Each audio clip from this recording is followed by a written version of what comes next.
Hello everyone, कैसे हो आप सब। Welcome back to another lecture. SFM का वर्कबुक का मैराथन हम लोग कर रहे हैं और ये है उसका पार्ट 3। आज हम लोग सॉल्व करने वाले हैं डेरिवेटिव्स और फॉरेक्स के सारे क्वेश्चंस और ये मज़ेदार पार्ट होने वाला है।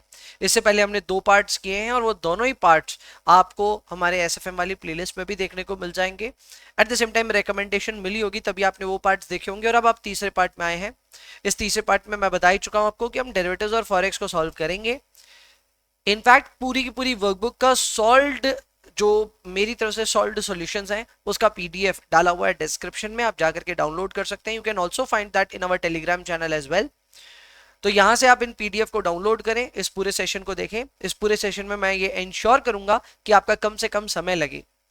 मैं ये पार्ट 1, पार्ट 2 और पार्ट 3 तीनों में ही डिस्क्लेमर देना चाहता हूं कि इस वर्कबुक मैराथन बनाने का जो ऑब्जेक्टिव है वो ये है कि कम से कम समय में इस पूरे वर्कबुक को हम एक बार रिव्यू कर सकें।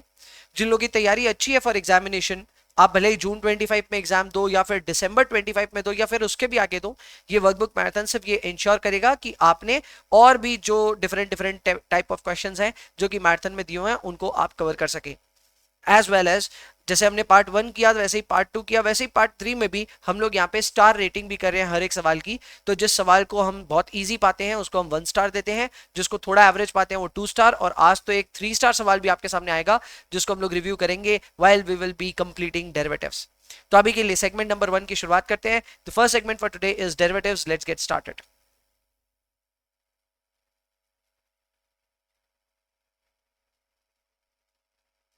ओके, शुरू करते हैं दोस्तों। अपने फाइनेंशियल डेरिवेटिव्स में पहला क्वेश्चन जो अपने को देखने को मिल रहा है वो ये रहा। सवाल बोल रहा है कि एक ऑप्शन बायर है, वो boys a call option of ₹12 with a strike price of 250। Expiry period becomes 1 month. Compute the. तो क्या क्या चीज पूछा मैं आपको बता देता हूँ। सबसे पहले हमको कॉल का प्रीमियम दिया हुआ है, सो दैट इज ₹12। इसके अलावा स्ट्राइक प्राइस दिया हुआ है, दैट इज ₹250। आपने वो पूछा ब्रेक इवन प्राइस बताओ, तो break even price for a call उसका फॉर्मूला होता है x प्लस C0। तो x है हमारा 250, C0 है 12, तो दोनों को अगर हम मिला ले तो 262 हमारा ब्रेक इवन प्राइस हो जाता है। इसके मायने क्या होते हैं? इसके मायने ये होते हैं कि अगर स्टॉक का प्राइस 250 के ऊपर बढ़ता है तो हम डेफिनेटली कॉल को एक्सरसाइज तो करेंगे, but we will still be at a loss. कब तक? जब तक प्राइस 262 के एक्सीड नहीं कर जाए। 262 पे भी हमारा ब्रेक इवन होगा, यानी नो प्रॉफिट नो लॉस होगा। But if the price exceeds 262 then in उसी केस में हम लोग अपने प्रीमियम को कंसिडर करते हुए जो फाइनल प्रॉफिट है वो प्रॉफिट देख पाएंगे। So break even is 262, any price above 262 will lead to profit in this case. Next बोला है the range of MPS on the expiration date where it will be profitable. ये मैं already आपको बता चुका हूं, करेक्ट। लेकिन ये प्रॉफिटेबल किसके लिए पूछा है ये ध्यान दे देना। यहां प्रॉफिटेबल बोला है राइटर के लिए। अब राइटर वो होता है जिसने कॉल बेचा है हमको, अगर हम खरीद रहे हैं तो राइटर को फायदा तो तब होगा जब 262 के नीचे रहे प्राइस। अगर प्राइस 262 के ऊपर गया तो राइटर को पैसे चुकाने पड़ेंगे अपनी तरफ से। हालांकि वो चुकाना तो 250 के बियॉन्ड ही शुरू कर देगा, पर 262 के बियॉन्ड उसको नुकसान होना शुरू हो जाएगा। So for a writer the profitable range is lesser than 262। अगर प्राइस 262 से कम है तो उसको प्रॉफिट होगा। वहीं पे अगर हम बायर के पर्सपेक्टिव से बात करें तो उसको प्रॉफिट कब होगा और राइटर को लॉस कब होगा? When price exceeds 262। So basically 262 is your break even. इसके नीचे राइटर जीतता जाएगा और इसके ऊपर बायर जीतता रहेगा। ये एक बहुत ही सिंपल फंडामेंटल नॉलेज है विथ रेस्पेक्ट टू ऑप्शंस या फिर कॉल, जो कि आपके सामने यहाँ पे क्वेश्चन नंबर 1 में देखने को मिला। Very easy question, very easy. आइए जी क्वेश्चन नंबर 2 में चलते हैं। अगेन एकदम सिमिलर टाइप का क्वेश्चन है, वो कॉल के लिए था, ये पुट के लिए, बेटर अंडरस्टैंडिंग के लिए। यहाँ पे पुट का जो प्रीमियम है वो है 14 रुपए का और स्ट्राइक प्राइस है 270 का। अब अगर हम इसका ब्रेक इवन प्राइस निकालने जाएं तो इसका फॉर्मूला होता है x माइनस P0, यानी कि प्राइस अगर 270 माइनस 14 यानी 256 पे पहुंचा तो हम ब्रेक इवन पे पहुंचेंगे, यानी एक ऐसी पोजीशन पे जहां पे अपने को ना प्रॉफिट हो रहा है और ना ही लॉस हो रहा है। बट अगर प्राइस 256 के ऊपर चला गया ना तो जिसने भी पुट खरीदा उसको नुकसान होगा। क्यों नुकसान होगा? क्योंकि उसको कोई पे ऑफ तो मिलेगा नहीं फ्रॉम द मतलब पे ऑफ मिलेगा तो कम मिलेगा, कोई बहुत ज्यादा नहीं मिलेगा, एंड प्रीमियम भरने के बाद में उसको नुकसान रहेगा। तो यहाँ पे भी क्वेश्चन वापस यही आया है कि अगर आप एक बायर हो तो आपको प्रॉफिट कब होगा? When the price is less than 256, correct. If the price is less than 256 and if you are the writer तब आपको फायदा कब होगा? When the price is greater than 256। ध्यान रखना, पुट खरीदने वाला हमेशा चाहता है कि प्राइस कम हो ना कि बढ़े। सो प्राइस कम होना हमारे लिए ज्यादा प्रॉफिटेबल होने वाला है। लास्ट में अपने को आया कि एक ऑप्शन बायर का मैक्सिमम लॉस क्या हो सकता है, तो एक ऑप्शन बायर का मैक्सिमम लॉस हो सकता है the amount of premium that he और शी माइट हैव पेड। तो वो यहाँ पे इस केस में है 14 रुपए, 14 rupees. So the maximum loss possible is 14 rupees and this is also the maximum gain possible for the writer of the put as well. तो आपका जो नुकसान हो रहा है एज अ बायर, उतना ही राइटर का गेन हो सकता है एट मैक्स। डन। आगे बढ़ते हैं क्वेश्चन नंबर 3 की तरफ। क्वेश्चन नंबर 3 में अगर हम चले तो यहां पे अपने को बोला है मिस्टर जादूगर establish the following spread on the stock of magic tree limited. ठीक है, इसने परचेज किया है एक 3 मंथ का कॉल ऑप्शन। तो इसने एक कॉल खरीदा है, तो मैं इसको लिख रहा हूं लॉन्ग कॉल या फिर कॉल लॉन्ग, जो भी आप लिखना चाहें। इसने प्रीमियम पे कर दिया है, सो इसने प्रीमियम पे किया 30 रुपीज का, और इसका एक्सरसाइज प्राइस है 550। इसका मतलब यह है कि अगर आपने ये परचेज किया कॉल ऑप्शन, तो आपको फायदा तब होगा जब प्राइस 580 को एक्सीड कर जाए। ये 580 कैसे आया, बहुत सिंपल है, मैं यहाँ पे प्राइस निकाल रहा हूं बाई x प्लस C0। तो हमारा जो ब्रेक इवन प्राइस है वो है 580 का। ठीक है, इसके अलावा आगे अपने को बोलता है कि इसने एक पुट भी परचेज किया है, तो ये लॉन्ग पुट भी है दोस्तों, और इसने पुट का प्रीमियम सिर्फ 5 रुपए में खरीदा है। So put is of 5 rupees and exercise price है 450 का।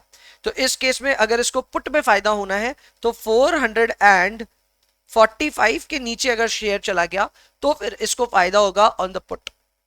अपने वो बोलता है the stock of magic tree limited is currently selling at 500 rupees, please compute profit और लॉस वगैरह वगैरह वगैरह। लो जी भैया, यहाँ पे अपने को ना एक्चुअली यहाँ पे तो एक ही सिचुएशन बोला ना, यहाँ पे देखो 3 अलग अलग सिचुएशन बोल दिया।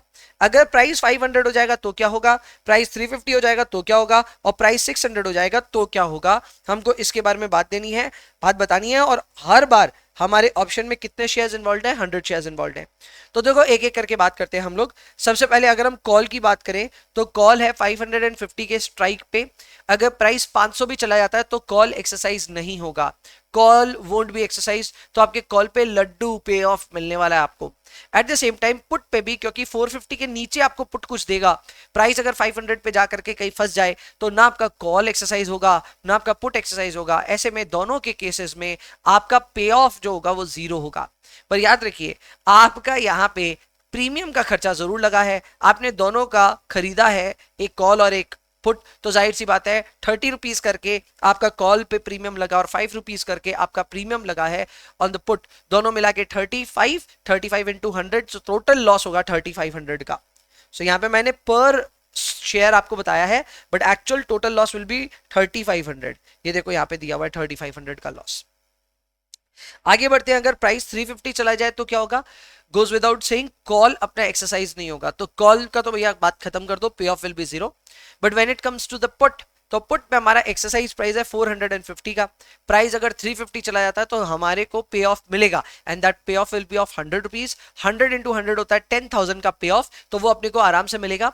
और इस पूरे पोजीशन को बनाने के लिए हमने 3500 रुपीज का प्रीमियम का खर्चा किया था। सो नेट नेट हमको फायदा होगा 6500 का। मैं फिर से रिपीट कर दूं, 10,000 का पे ऑफ मिलेगा ऑन द पुट, और उस पे आपका 3500 का प्रीमियम का खर्चा हो गया। So you are left with a profit of 6500 net basis पे। ये भी हम चेक कर सकते हैं, यहाँ पे 6500 का रिजल्ट आ रहा है।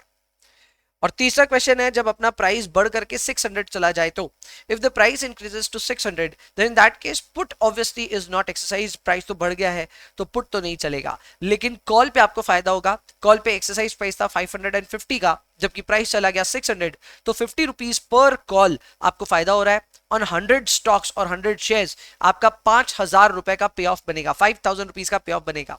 मैं फिर रिपीट कर दूं, ये कैसे आ रहा है, 600 minus 550 into 100, so that will give you a payoff of 5,000 rupees, and remember you had spent 3,500 for premium। ऐसे में 1500 रुपए का आपका फायदा होगा। सो ये भी यहाँ पे लिस्टेड है और हमने इसको कवर अप कर दिया है।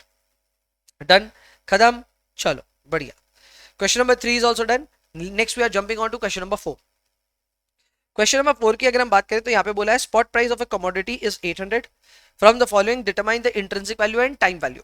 तो बोल रहा है अभी के लिए जो प्राइस है हमारा किसी भी कमोडिटी का, वो मान लो 800 रुपए है, और हमारे पास में ऑप्शन है 1 2 3 करके, इनके अलग अलग स्ट्राइक प्राइसेस हैं। पहला हम कॉल की बात कर रहे हैं, कॉल का अगर स्ट्राइक प्राइस है 790 और आपका 800 मार्केट प्राइस चल रहा है, तो ये कॉल एक्सरसाइज ही नहीं होगा, नॉट एक्सरसाइज्ड, करेक्ट। जब आपका प्राइस है 800 का और प्राइस अभी भी स्ट्राइक प्राइस भी 800 है और अभी भी प्राइस 800 चल रहा है, तो ये भी एक्सरसाइज नहीं होगा, नॉट एक्सरसाइज्ड, करेक्ट।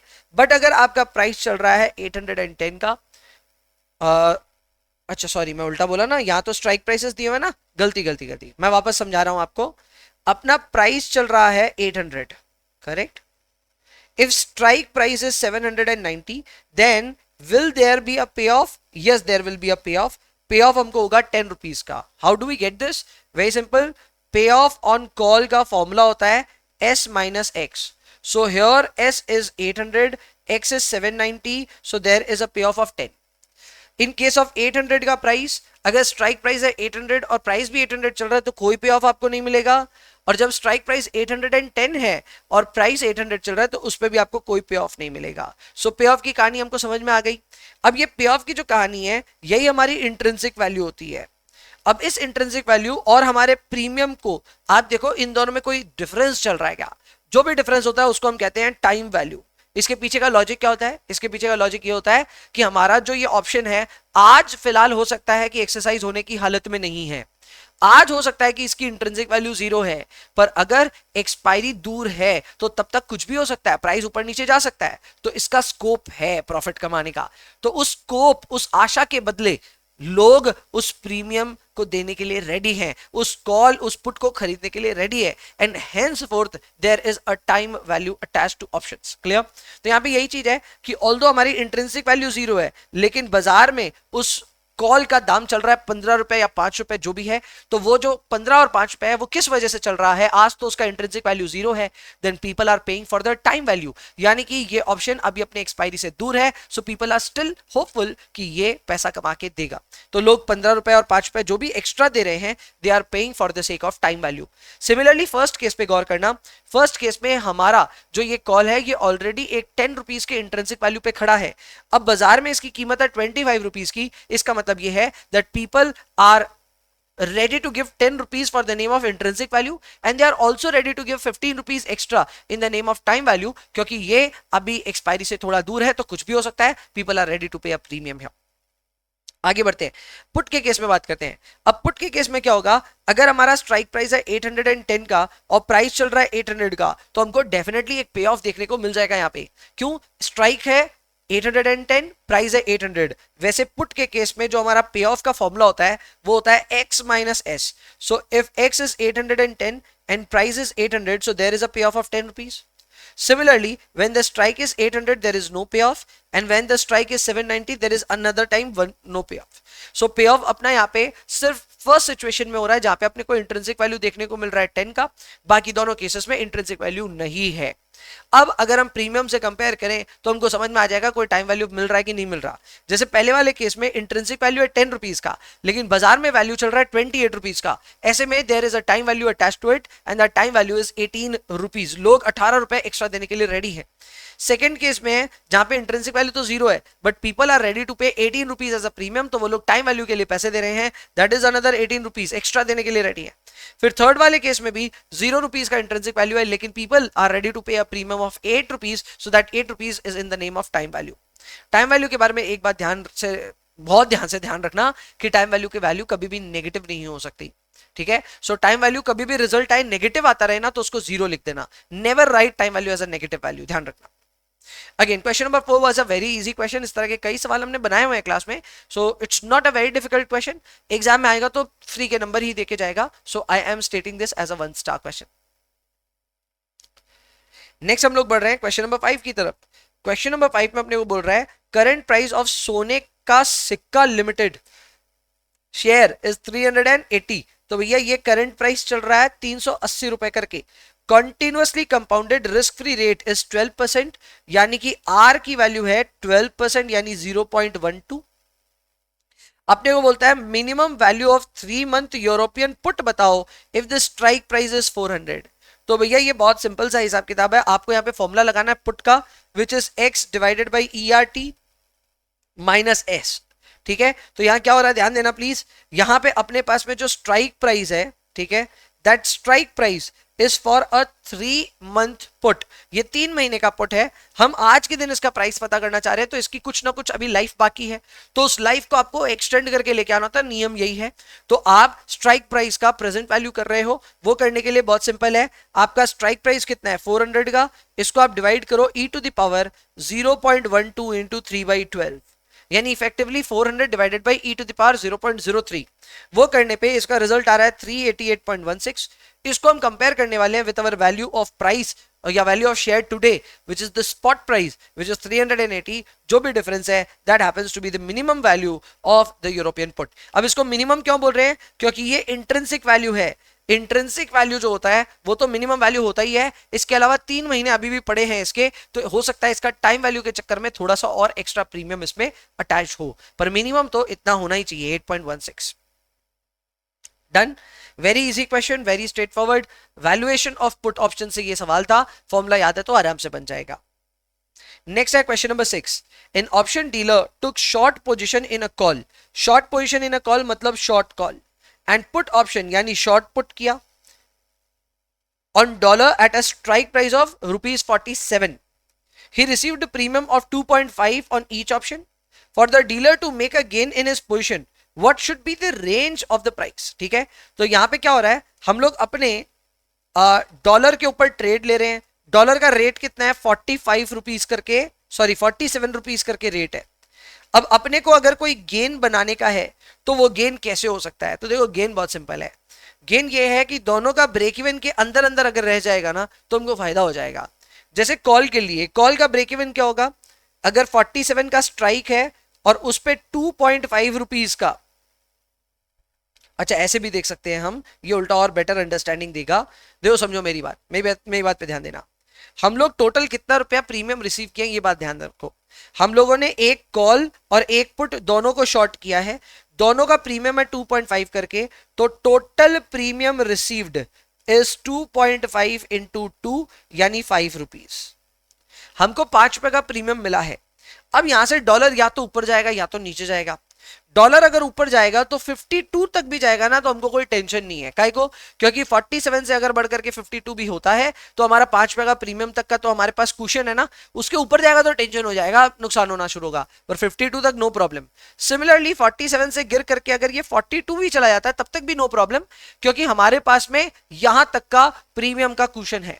अब क्या होता है, अगर ये 40 चला जाता तो 40 चला जाता तो कॉल तो खत्म, जो हमने कॉल बेचा था उसकी कोई वैल्यू नहीं रही, लेकिन जो हमने पुट बेचा था उसकी वैल्यू हो गई।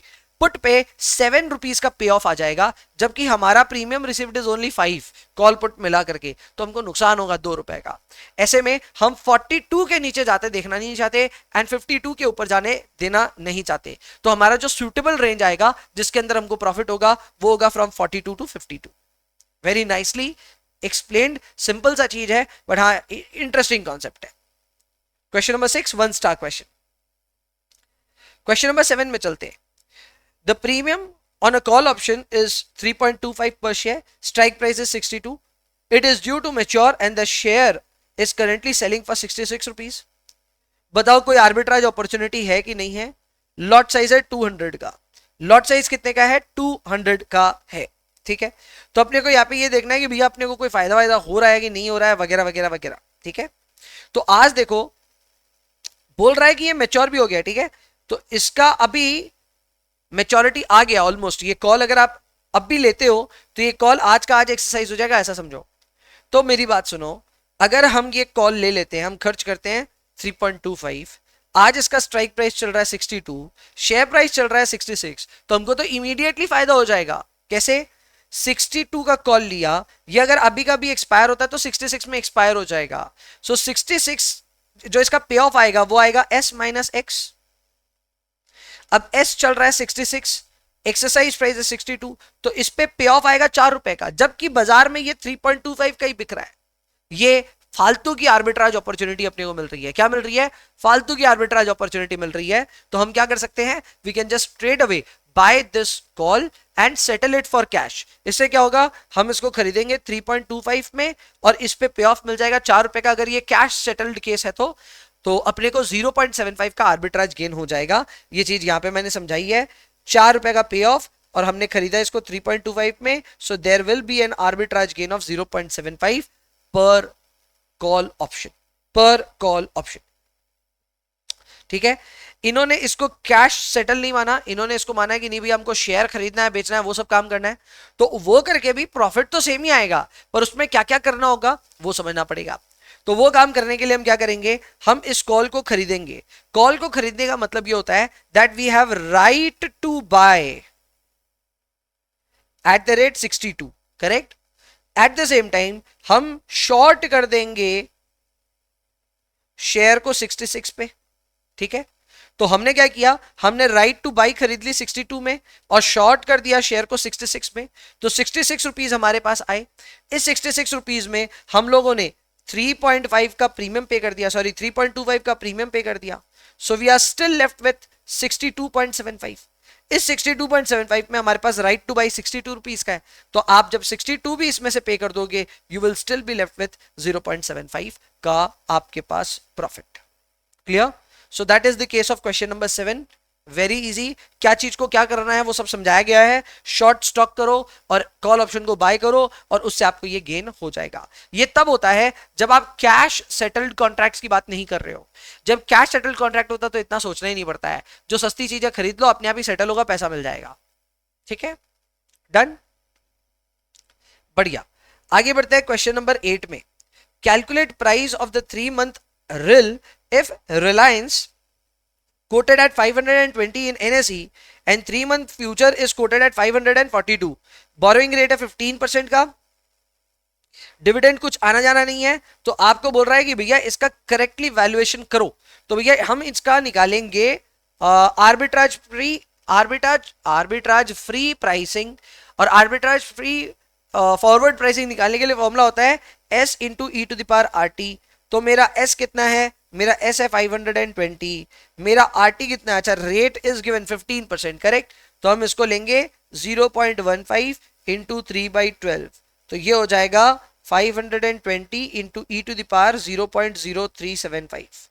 इसको चाहे तो आप सॉल्व कर सकते हैं, एक्सपोनेंशियल की पावर सॉल्व कर लो, या फिर में अगर आप डायरेक्टली भी करना चाहते हो तो इस तरह से फॉर्मूला बना करके कर सकते हैं। It is up to us. Institute ने क्या किया होगा, इंस्टीट्यूट ने डायरेक्ट ही किया है, आप एक्सपोनेंशियल से भी करोगे तो चल जाएगा। Now this is the price of the arbitrage free, bar bar free क्यों निकल रहा है मुझे, आर्बिट्राज फ्री प्राइसिंग ये है 539.5, जबकि बाजार में इसकी कीमत चल रही है 542। तो क्या एक आर्बिट्राज अपॉर्चुनिटी पॉसिबल है? The answer is yes. जिस चीज का प्राइस होना चाहिए 539.5, अगर वो 542 का बिक रहा है, so there is an arbitrage gain possibility of 2.5 rupees. Clear? ये देखो यहां पे बताया आर्बिट्राज कैसे करना है, फ्यूचर को बाजार में सेल करना है, जो चीज महंगा बिकता है उसको सेल करते हैं और कॉन्ट्रा काम करते हैं, यानी कि स्टॉक को खरीदेंगे बाजार में, लॉन्ग स्टॉक। क्वेश्चन नंबर 9 में आते हैं दोस्तों। क्वेश्चन नंबर 9 में बोल रहा है on 5th April 2019 Miss beautiful bought April Nifty futures contract for 5,38,000, यानी पूरे कॉन्ट्रैक्ट को खरीदा था 5,38,000 के भाव में। इनिशियल मार्जिन जमा किया था 43,040 रुपीज ब्रोकर के पास में। कॉन्ट्रैक्ट में 200 निफ्टी फ्यूचर्स का वैल्यू इन्वॉल्व था। तो भैया आपने 5,38,000 का टोटल एक्सपोजर लिया जिसमें 200 निफ्टी इन्वॉल्व था, तो किस भाव पे आपने फ्यूचर लिया था? 538,000 डिवाइडेड बाई 200, आपने 2690 के भाव पे फ्यूचर लिया था। अब 25 अप्रैल को इंडेक्स का वैल्यू हो गया है 2800, बोलता है कि आपको कितना प्रॉफिट या लॉस होगा। This is fairly simple. 2690 का भाव अगर 2800 चला गया तो 110 रुपीज पर निफ्टी आप कमा रहे हो, and there are total 200 Nifties involve, so 110 into 200 मेरे ख्याल से 22,000 रुपए होता है। That will be your final profit in case of question number 9। 22,000 का प्रॉफिट। तो आपको बस ये कैलकुलेट करना था कि आपने एंट्री किस पोजीशन पे ली थी, एग्जिट किस पोजीशन पे, बस वो नेट किया, नेट करके मल्टीप्लाई किया with our lot size of 200 निफ्टीज पर contract. Next up is question number 10. Mr. Half Brown is bearish about the index. Spot Nifty stands at 1150. Nifty की वैल्यू चल रही है 1150। इसने सेल किया है 1 निफ्टी कॉल ऑप्शन। कॉल को सेल करने का मतलब हो गया इसने शॉर्ट किया है कॉल को, शॉर्ट कॉल, ठीक है। लॉट साइज है 200 का, स्ट्राइक प्राइस है 1175 का, प्रीमियम इसको मिला है 28.90 का। अब अगर इंडेक्स क्लोज होता है 1195 का तो भैया इसका नुकसान हो गया, 20 रुपए का पे ऑफ आ गया इसको। क्यों? क्योंकि इसका स्ट्राइक प्राइस था 1175, इसने कॉल बेचा था और दाम सच में बढ़ ही गया। तो अगर कॉल बेचा है 1175 के स्ट्राइक प्राइस पे, प्राइस चला गया 1195, सो 20 रुपीज का पे ऑफ इसको देना पड़ेगा। 20 रुपीज का पे ऑफ इंटू 200, तो ये तो हो गया 4000 रुपए। और अच्छा ऐसे देख लो, 20 रुपीज का पे ऑफ जरूर है, पर इसने ना 28.9 का प्रीमियम रिसीव किया है, तो भी इसको फायदा तो हो गया। फायदा हुआ 8.9 पर कॉल ऑप्शन, एंड यहाँ पे इसका 200 का लॉट साइज है, तो टोटल प्रॉफिट होगा 8.9 into 200, and that happens to be 1780 रुपए। Very very easy. 1780 rupees, very very easy. कैसे कैलकुलेट हुआ वो वापस मैं समझा रहा हूं आपको। हमने किस प्राइस पे एंट्री करी, स्पॉट मार्केट के प्राइस पे, वो रेलिवेंट नहीं है। रेलिवेंट ये होता है कि हमने स्ट्राइक प्राइस क्या सेट करी ऑन अवर कॉल। तो स्ट्राइक प्राइस सेट करी 1175 की, प्राइस बढ़ करके चला गया 1195। Is there a pay off involve? Yes there is a pay off involve. We will have to pay 20 rupees per Nifty, but we had collected 28.9 per Nifty in the name of premium, तो हमको 8.9 का profit हुआ है। और 200 का lot size है, तो 8.9 into 200 1780 रुपए, 1780 is our final profit. Question number 11 में आ जाते हैं दोस्तों। क्वेश्चन नंबर 11, क्वेश्चन नंबर 11 बोल रहा है the settlement price of June Nifty futures contract on a particular day was 4585। The minimum trading lot on the Nifty future is 100। The initial margin is 8% and the maintenance margin is 6%. The index closed at the following levels for the next 5 days. तो यहाँ पे क्या हो रहा है समझो मेरी बात। हमारा निफ्टी का कॉन्ट्रैक्ट चल रहा है 4585 के भाव पे और लॉट साइज है हमारा 100 का। तो अगर आप इसमें एक्सपोजर लेना चाहते हैं तो आपका एक्सपोजर का वैल्यू हो गया 4,58,500। पर फ्यूचर्स खरीदते वक्त ना हमको पूरे पैसे नहीं देने होते हैं, वी हैव टू पे ओनली द मार्जिन अमाउंट। तो यहाँ पे मार्जिन अमाउंट है इनिशियल मार्जिन का 8%, यानी 4,58,500 का 8% होता है 36,680। ये आपको जमा करना पड़ेगा विद द ब्रोकर। और आपका मेंटेनेंस मार्जिन है 6% का, विच इज अगेन 4,58,500 का 6% होता है 27,510। ये आपका मेंटेनेंस मार्जिन है। अब नियम क्या कहता है, बस ये सुन लो। नियम ये कहता है कि हर दिन मार्क टू मार्केट करना पड़ेगा। इसका मतलब ये होता है हर दिन आप अपना प्रॉफिट या लॉस कैलकुलेट करोगे और मार्जिन के साथ एडजस्ट करोगे। मार्जिन का बैलेंस कोई भी दिन अगर 27,510 के नीचे चला गया, यानी कि मेंटेनेंस मार्जिन के नीचे चला गया, तो आपको इनिशियल मार्जिन जितना पैसा जमा करना पड़ेगा। इसका मतलब ये है कि मान लो अपना प्राइस ना 25,000 का मार्जिन जा रहा है, क्या 25,000 हमारे 27,510 के नीचे है? The answer is yes. If the maintenance margin is breached then a maintenance call or a margin call is drawn. और वो मार्जिन कॉल क्या रिक्वायर करेगा? वो बोलेगा कि पैसे डालो इतने कि तुम्हारा वापस इनिशियल मार्जिन रीस्टोर हो जाए। तो हमको डालना पड़ेगा 11,680 रुपीज, ताकि हमारा मार्जिन बैलेंस वापस इनिशियल मार्जिन तक पहुंचे। ठीक है, यही इकलौता नियम है इसका। तो अब यहाँ पे शुरू हो रही है कहानी। शुरू में यह है कि इन्होंने बोला है कि एक इन्वेस्टर है जो कि लॉन्ग गया तो उसकी कहानी बताओ, और इन्वेस्टर अगर शॉर्ट गया तो उसकी कहानी बताओ। पहले हम लॉन्ग का कैलकुलेशन करते हैं। देखो, लॉन्ग हम गए हैं 4585 के दाम पे, अगले दिन दाम हो गया 4690। क्या हमको फायदा हुआ? The answer is yes, obviously हमको फायदा हुआ। हम एंटर किए 4585 पे, अभी प्राइस हो गया 4690, so the difference is of 4690 minus 4585, तो हमको 105 रुपीज का फायदा हुआ है। Remember the lot size is 100, तो टोटल फायदा हो गया 10,500 का। 10,500 ये हमारा उस दिन का सेटलमेंट है, इसको हम कहते हैं मार्क टू मार्केट, यानी उस दिन जो भी मार्केट प्राइस है उसके हिसाब से जो भी प्रॉफिट एंड लॉस है ये हमारे मार्जिन में एडजस्ट होना चाहिए।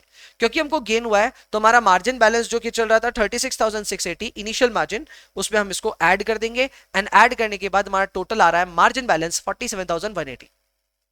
फिर नेक्स्ट डे प्राइस और बढ़ गया, वो हो गया 4760। अब आप ध्यान देना, आपका लास्ट डे का जो प्राइस है वहां से हम देखेंगे कितना प्रॉफिट हुआ। हमको प्रॉफिट हुआ 4760, लास्ट दिन का प्राइस था 4690, तो again there is a profit of 70 rupees per Nifty. Lot size is 100, तो हमको टोटल फायदा हो गया 7000 का। ये भी क्या हमारे मार्जिन में एडजस्ट होगा? The answer is yes. उसके अगले दिन भाई हमको भारी नुकसान हो गया, 4760 का निफ्टी गिर करके सीधा 4550 आ गया। ये डिफरेंस कितने का है? 4760 minus 4550, the difference is of 210। And इसको अगर हम लॉट साइज से मल्टीप्लाई करें तो हम एक ही दिन में 21,000 का लॉस खाए हैं। जैसे ही हमने ये 21,000 का लॉस खाया, आप देख सकते हैं हमारा मार्जिन बैलेंस 33,180 आ गया। Now this is to be noted that initial margin के हम नीचे आ चुके हैं, लेकिन मेंटेनेंस मार्जिन के अभी भी ऊपर हैं, तो कोई भी मार्जिन कॉल नहीं होगा यहां पे। अगले दिन हमको और फर्दर थोड़ा और लॉस हो रहा है। हमारा प्राइस था 4550, जो कि अगले दिन 4480 आ गया और लॉस हो गया। ये लॉस 70 रुपीज करके है पर निफ्टी। हमारा लॉट साइज है 100 का, तो हमारा लॉस हुआ 7000 का। जैसे ही हमको लॉस हुआ 7000 का, तो आप देखिए हमारा 33,180 से गिर करके बैलेंस 26,180 हुआ। But this is not acceptable. हमारा मेंटेनेंस मार्जिन के नीचे बैलेंस नहीं जा सकता। सो 26,180 से आपको कुछ ऐसा ऐड करना होगा अमाउंट, जिससे ये प्राइस 36,680 चला जाए, तो वो अमाउंट ऐड होगी 10,500 की।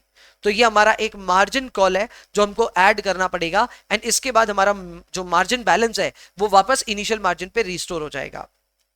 और फिर उसके बाद अगले दिन तो हमको फायदा ही हो गया। अगले दिन हमको फायदा है 90 रुपीज पर लॉट पर निफ्टी का। हमारा लॉट साइज है 100 का, सो 9,000 रुपए का फायदा होगा। That will add up into your margin balance, and this is how you maintain the हिसाब किताब of your margin requirements. And ये लॉन्ग पोजिशन के लिए था। अब इसी तरह शॉर्ट पोजिशन के लिए भी है। I have done the mathematics here, आपको लेकिन इसको एक बार रिव्यू करना है, ठीक है? आप इसको एक बार रिव्यू करेंगे, मैं अभी के लिए डिस्कस नहीं कर रहा हूं, पर इतना ही आसान होता है।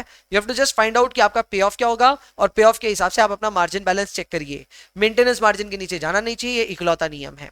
अच्छा, एक और बात ध्यान रखना, जो पे ऑफ आपका कॉल पोजीशन में होता है वही एग्जैक्टली मतलब लॉन्ग कॉल में होता है, वही शॉर्ट कॉल में उल्टा पे ऑफ होता है। सो यहाँ पे अगर प्रॉफिट है तो यहाँ पे आपका लॉस है, ठीक है? तो यहाँ पे अगर आपका प्रॉफिट है तो यहाँ पे वापस लॉस है, यहाँ पे लॉस है तो यहाँ पे प्रॉफिट है। ये बात का ध्यान रखना, ठीक है? अमाउंट सेम होती है। ये फ्यूचर कॉन्ट्रैक्ट है, सिमेट्रिकल होता है ये। क्वेश्चन नंबर 12 में चलते हैं। Which position on the index future gives a speculator a complete hedge against the following transactions. यानी कि अगर आप एक स्पेक्युलेटर हो, यानी कि स्टॉक मार्केट एक्टिविस्ट हो, और आप इंडेक्स फ्यूचर के थ्रू अपने आप को हेज करना चाहते हो, तो आप कैसे हेज करोगे? जवाब बहुत सिंपल है, जो भी आपकी एग्जिस्टिंग पोजीशन होती है उसका उल्टा पोजीशन लेना पड़ता है, ठीक है? So if you are already long on something तो आपको शॉर्ट करना पड़ेगा इंडेक्स फ्यूचर को, and if you are short on something तो आपको इंडेक्स फ्यूचर को लॉन्ग करना पड़ेगा। बीटा बीटा का कुछ हिसाब किताब भी आएगा बीच में, बट कम से कम डायरेक्शन क्लियर होना चाहिए, उल्टा डायरेक्शन में जाएंगे हम। तो पहला क्वेश्चन आया जहां पे हमारे पास राइट लिमिटेड के शेयर्स हैं जो हमको लगता है बढ़ेंगे, हम इसमें लॉन्ग पोजीशन लेके बैठे हैं। प्राइस है 50 लाख रुपीस का जो हमारे पास में है, तो हमारे पास बेसिकली राइट लिमिटेड के 50 लाख रुपए के शेयर्स खरीदे हुए हैं, लॉन्ग पोजीशन है। हम इसका बीटा देख रहे हैं 1.25 का है, तो हमको कितने से इंडेक्स को शॉर्ट करना पड़ेगा in order to hedge our entire position? So 50 lakh into beta, ये हो गया अपना 62.5 लाख, और ये 62.5 लाख जो है ये है वो अमाउंट ऑफ निफ्टी फ्यूचर्स जिसको हम शॉर्ट करेंगे। सो हम यहां पे शॉर्ट करेंगे अपने इंडेक्स को by the value of 62.5। Second observation आता है, कंपनी का नाम है रॉन्ग लिमिटेड, हम इसको शॉर्ट करके बैठे हुए हैं। कैश मार्केट में वैल्यू है 25 लाख का और बीटा इसका है 0.9। सो 25 लाख इंटू 0.9 रिजल्ट आया 22.5 लाख। इस पोजीशन के इंडेक्स को हम खरीदेंगे, लॉन्ग करेंगे, क्योंकि हम पहले से शॉर्ट करके बैठे हैं।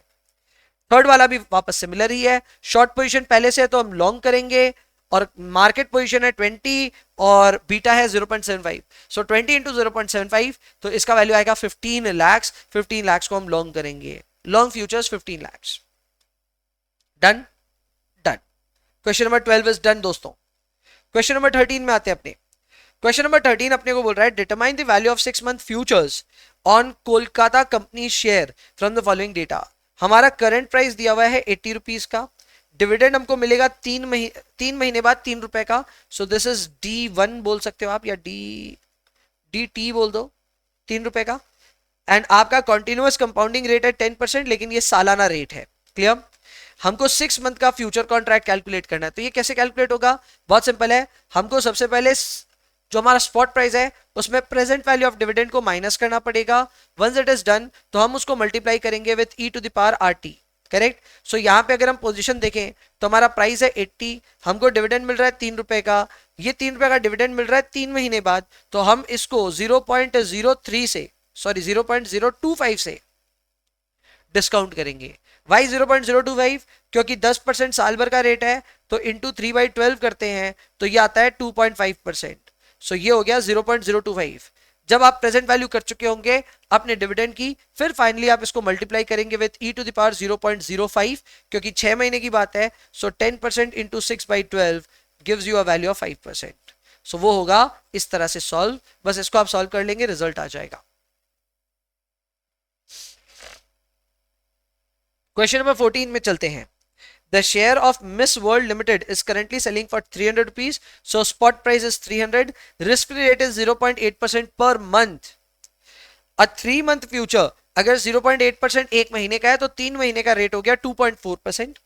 3 महीने का फ्यूचर 312 में बिक रहा है फिलहाल बाजार में। हमको बोल रहा है कि कोई आर्बिट्राज अपॉर्चुनिटी है क्या?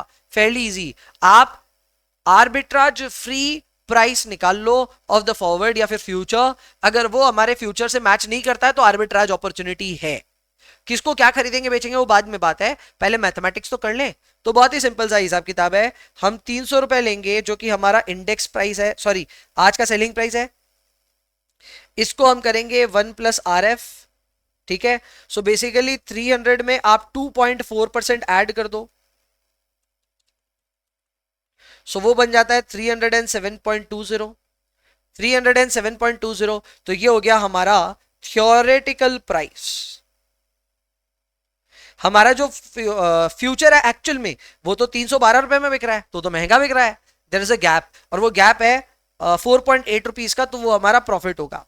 अब बात आती है ये प्रॉफिट हम जिएंगे कैसे, बनाएंगे कैसे इस प्रॉफिट को? तो बहुत सिंपल है, जो चीज महंगी बिकती है उसको हम सेल करते हैं। तो यहाँ पे हमारा फ्यूचर 312 में बिक रहा है जबकि उसको बिकना चाहिए था 307.2 में, तो ये महंगा बिक रहा है, तो हम करेंगे शॉर्ट फ्यूचर, ठीक है, और लॉन्ग करेंगे स्पॉट। अब लॉन्ग स्पॉट करने के लिए पैसे तो हमारे है नहीं हमारे पास, तो हम इतने ही पैसे बोरो भी करेंगे। तो होगा क्या, हम बोरो करेंगे 300 रुपए जिसपे इंटरेस्ट समेत हमको चुकाना होगा, पेएबल होगा 307.20। एट द सेम टाइम हम फ्यूचर्स को शॉर्ट करके बैठे हैं, तो जब हम डिलीवरी कर देंगे अपने स्टॉक का तो फ्यूचर्स से हमको रिसीवेबल होगा 312, दोनों का जो डिफरेंस होगा वो होगा 4.8 rupees. Arbitrage gain will be value of 4.8 rupees. Clear? So we will have to do short futures and long spot, इसके साथ में एक बोरोइंग इन्वॉल्व होगा।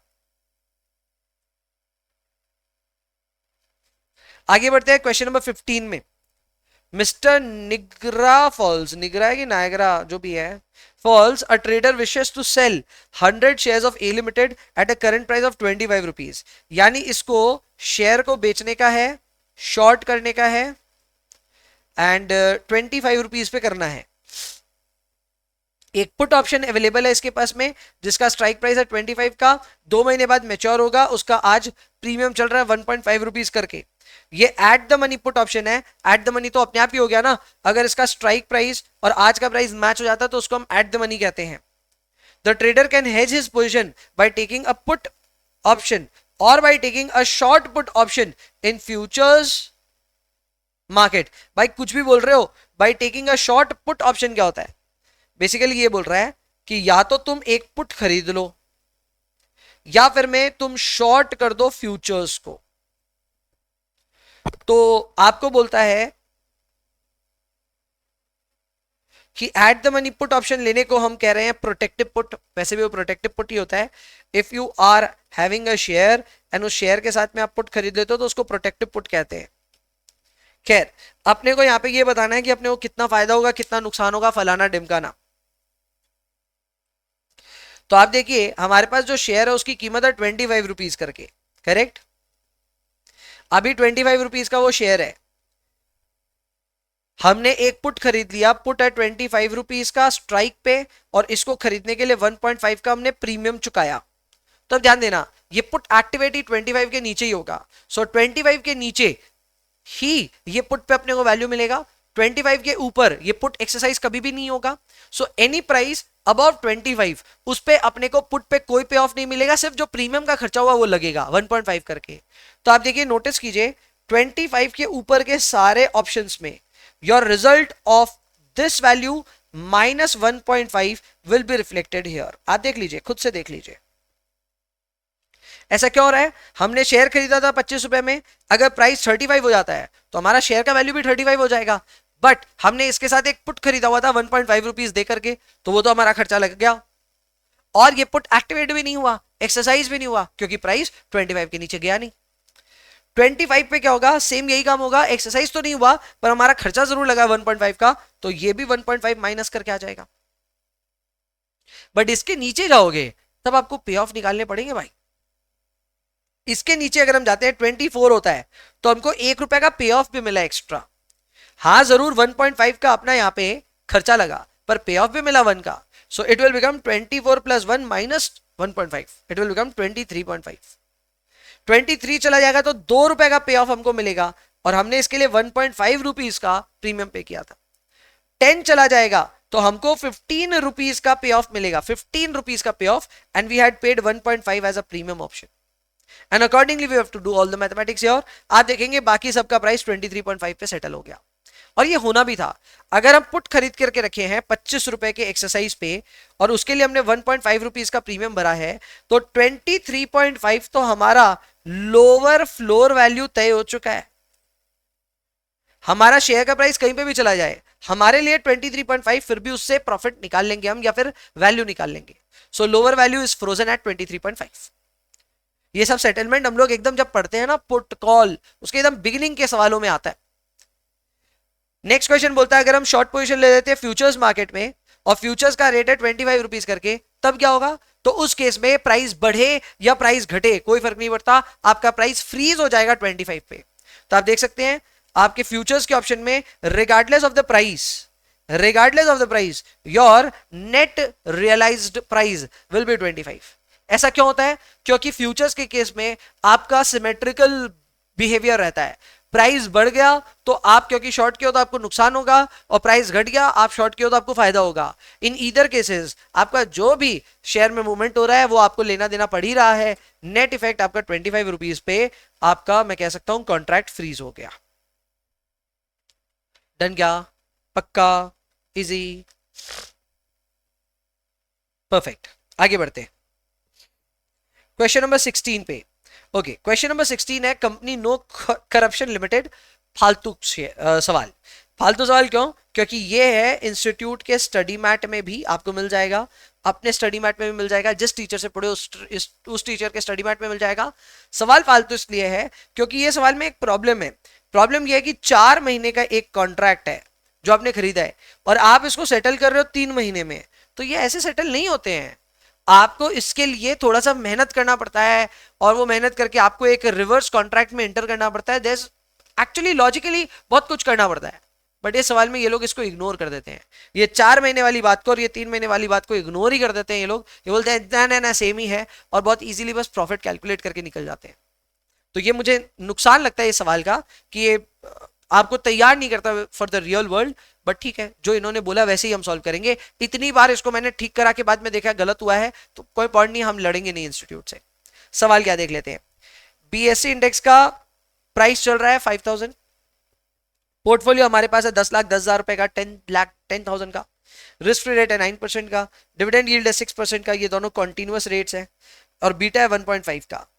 अपने को 4 महीने का आगे का बीएससी का इंडेक्स खरीदना है, और पोर्टफोलियो को हम हेज करेंगे सिर्फ 3 ही महीने के लिए। ठीक है, तो हम ये हेज करना चाहते हैं, तो हम सबसे पहले फ्यूचर्स का प्राइस निकालना चाहेंगे। फ्यूचर्स का प्राइस निकालने के लिए ये वाला फॉर्मूला यूज होगा।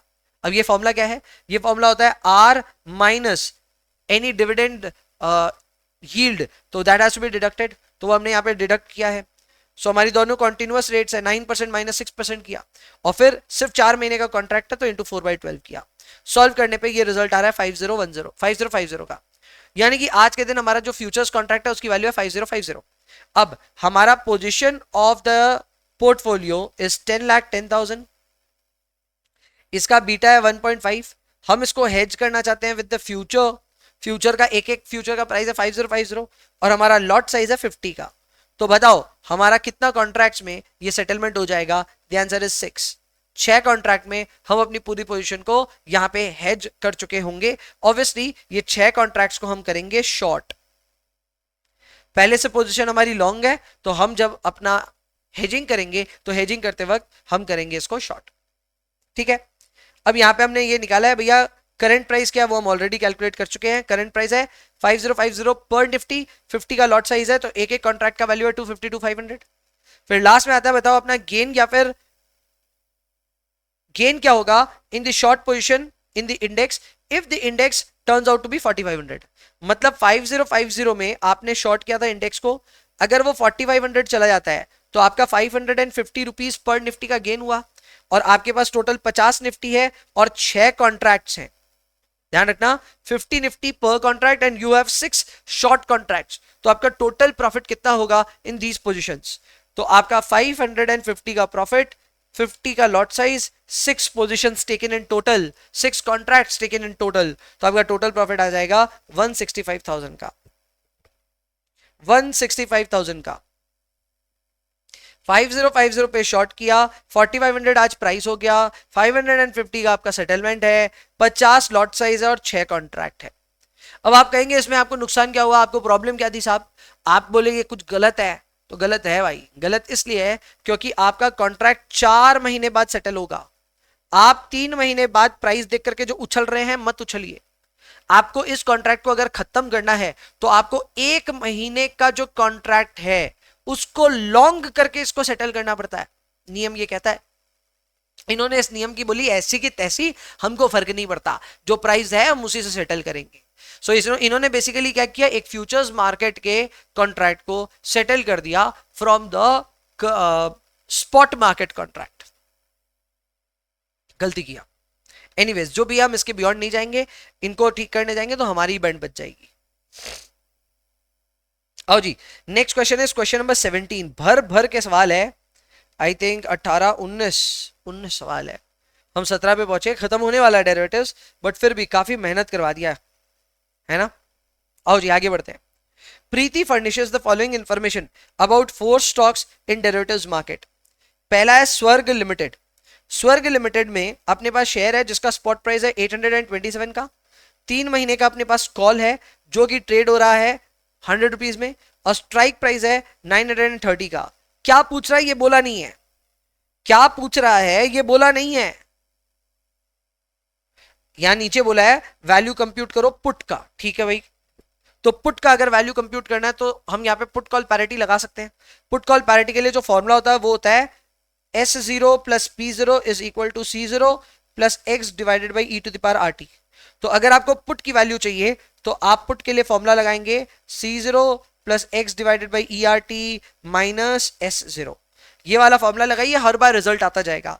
जैसे पहले वाले केस में ये वाला फॉर्मूला लगाया, रिजल्ट आया 184.59। 184.59 ये पहले वाले केस में रिजल्ट आया।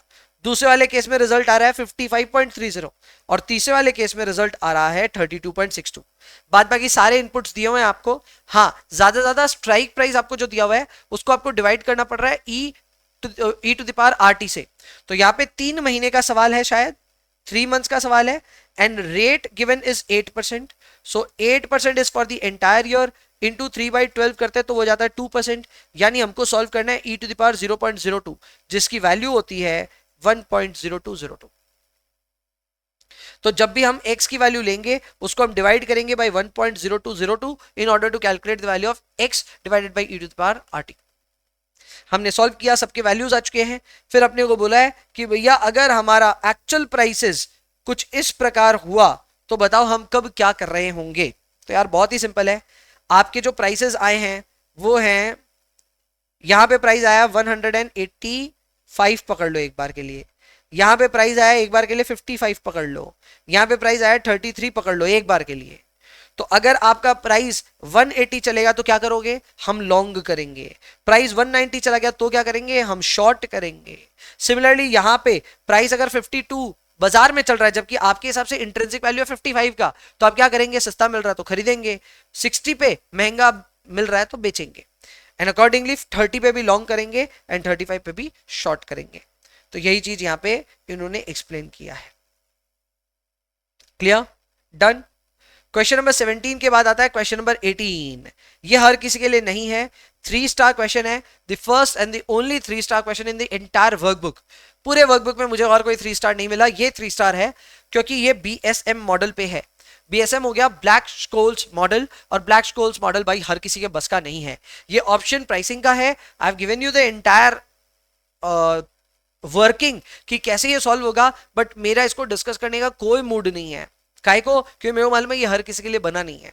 देखो मैं फिर भी समझा देता हूं आपको। सवाल में आपको ना सारे इनपुट्स दिए हुए हैं, जैसे कि प्राइस दिया हुआ है तो ये रहा S इज इक्वल टू 415। फिर आपको एक्सरसाइज प्राइस दिया है 400, तो ये हो गया 400 एक्सरसाइज प्राइस। आपको रेट दिया 5%, हमने रेट ले लिया 0.05। आपको स्टैंडर्ड डेविएशन दिया 22%, हमने 0.22 लिख दिया, और वेरिएंस भी ले लिया 0.22 को स्क्वायर किया तो 0.0484 आ गया। एंड टाइम दिया हुआ है अपने को यहाँ पे 3 महीना, तो 3 महीना साल भर में होता है 0.25 ईयर। तो सारे इनपुट्स हमारे पास में है। अब इनपुट्स अगर आपके पास में है तो आपको D1 और D2 का फॉर्मूला पता होना चाहिए। D1 का फॉर्मूला होता है log normal of S by X plus R plus sigma square divided by 2 into T divided by T under root N। Clear? Sorry T नहीं, sigma under root T। Formula मेरे को भी याद नहीं है क्योंकि यूज नहीं आते ये सब इंफॉर्मेशन ज्यादातर। तो ये वाला फॉर्मूला लगाना है D1 को कैलकुलेट करने के लिए। D2 सेम यही फॉर्मूला होता है, बस ये प्लस की जगह यहाँ पे माइनस हो जाता है और कुछ भी चेंज नहीं है। The same thing have to be followed.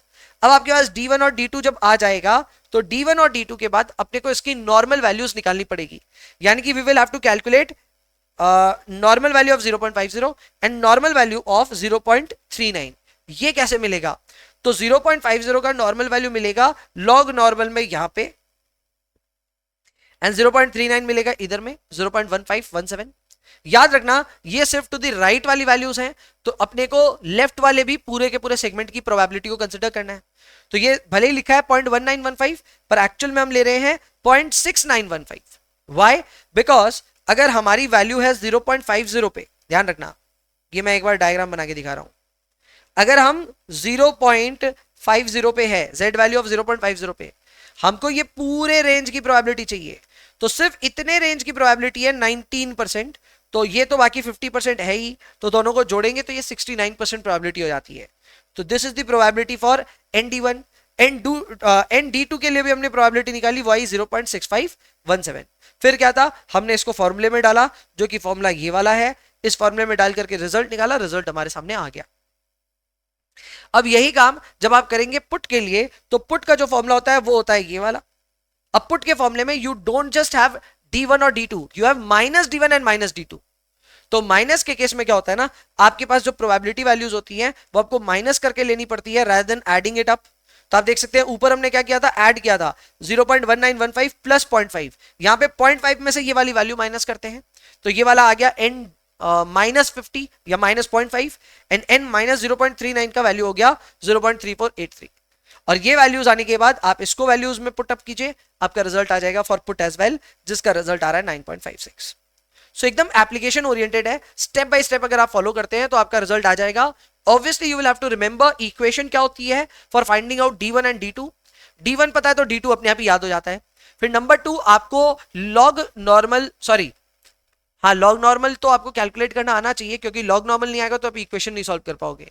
तो पहला स्टेप है लॉग नॉर्मल कैसे डिड्यूस करते हैं वो आपको कैलकुलेटर पे करना आना चाहिए। फिर नंबर 2 D1 D2 सॉल्व करना आना चाहिए। D1 D2 सॉल्व हो जाए तो आपको normal values of D1 D2 and minus D1 minus D2 की, ये चारों की प्रोबेबिलिटीज ढूंढनी है from the table given. Table पे वैल्यूज मिल जाएगी तो फिर आपको कॉल और पुट का फॉर्मूला याद रखना है, जिस फॉर्मूले में वैल्यूज डाल करके रिजल्ट निकालने हैं। बहुत मैकेनिकल है लेकिन बहुत सिंपल है। अगर किसी को एकदम रटना आ जाए तो ऑब्वियसली सिंपल है, बट अगर आप इस पे लॉजिक खोजने जाओगे तो ऑल द बेस्ट। ठीक है, चलो ये हो गया question number 18 for us. Next we are jumping on to question number 19। Question number 19 is very easy, बच्चा एकदम कुछ भी नहीं है। सवाल में बोला है दो कंपनियां हमारे पास में, कंपनी ए है, कंपनी बी है। कंपनी ए अगर फिक्स रेट का लोन लेने जाए तो 9% में मिल जाएगा, लेकिन फ्लोटिंग लेने जाए तो उसको लाइबॉर देना पड़ेगा। कंपनी बी के केस में अगर वो फिक्स रेट लोन लेने जाए तो 11% पड़ेगा, और अगर वो फ्लोटिंग लेने जाए तो उसको पड़ेगा L + 0.50 का। ठीक है। अब दोनों जो लेना चाहते हैं वो कुछ इस प्रकार है, ए को बाजार से लोन चाहिए फ्लोटिंग और बी को बाजार से लोन चाहिए फिक्स्ड। अगर दोनों अपनी मनमानी करने जाएं तो टोटल कॉस्ट पड़ेगा एल प्लस 11% का, ठीक है। दोनों अगर अपनी मनमानी करने जाएं तो एल प्लस 11% का कॉस्ट पड़ेगा। लेकिन अगर हम दोनों को अपनी तरफ से गाइड करें तो हम ए को बोलेंगे कि भाई तू जाकर के फिक्स वाला रेट ले ले और बी को बोलेंगे तू फ्लोटिंग वाला ले ले। इससे क्या होगा, इन दोनों का खर्चा आएगा एल प्लस 0.5 प्लस 9 यानी एल प्लस 9.5% का। तो हम जो ये लेना चाहते हैं वर्सेस जो हम इनको रेकमेंड करें, इन दोनों में डिफरेंस देखते हैं टोटल कॉस्ट में। सो टोटल कॉस्ट आ रहा है L plus 11% minus L plus 9.5%. So there is a surplus of 1.5%. There is a gain of 1.5%. इस गेन को इन्होंने बोला है 2:1 में बांटो, तो ये 1.5% को हमने 1% और 0.5% में बांटा अमॉन्ग्स ए एंड बी। अब इसका डायग्राम कैसे बनेगा तो वो हमको समझना है। ये देखो यहां मैंने बना भी रखा है। अब यहां ये हो रहा है कि हमारा जो ए है इसको हमने जबरदस्ती बोला कि तू एक फिक्स्ड रेट लोन ले ले, तो ये 9% ऑलरेडी बाजार में पे कर रहा है, पर इसका मन था फ्लोटिंग में जाने का, तो हम इसको फ्लोटिंग में ले जाएंगे, चिंता मत करो। सिमिलरली बी को हमने बोला तू फ्लोटिंग वाला लोन ले ले, इसको मन था फिक्स लेने का, पर हमने इसको जबरदस्ती बोला तू फ्लोटिंग ले ले, तो ये बाजार में पे कर रहा है एल प्लस 0.5। अब हम ए को बोलेंगे कि हमने हिसाब बाद में कर लेंगे, पहले तू एल प्रोवाइड कर दे बी को, यानी लाइबोर पे कर दे बी को। जैसे ही बी के पास लाइबोर पहुंचा तो आप देखिए लाइबोर इसके पास आ गया और इसने पे किया एल प्लस 0.5%, तो इसका लाइबोर वाला जो पॉसिबिलिटी है वो कट जाएगा। क्लियर? एंड सिमिलरली ए अब लाइबोर पे कर रहा है तो ये फ्लोटिंग वाला मजा ले पा रहा है, ये फिक्स खामा ले लिया था, तो इसको हम लोग बोले नहीं भाई तू फ्लोटिंग में चला जा, तो ये उसमें भी चला गया। अब हमको ये देखना है कि किसका क्या खर्चा बैठेगा लास्ट में। तो भाई बी के लिए पहले बात करते हैं। बी को मन था फिक्स रेट लोन लेने का, तो बी फिक्स लेने जा रहा था, 11% पड़ रहा था। हम बी को बोले सुन हमारे हिसाब से चल तो तेरे को फायदा होगा, बी बोला कर लेते हैं ऐसा। तो बी का 11% प्रॉफिट हो रहा था, हम इसको बोले तो हमारे हिसाब से चलेगा तो हम तेरे को गेन करवाएंगे 0.5% का।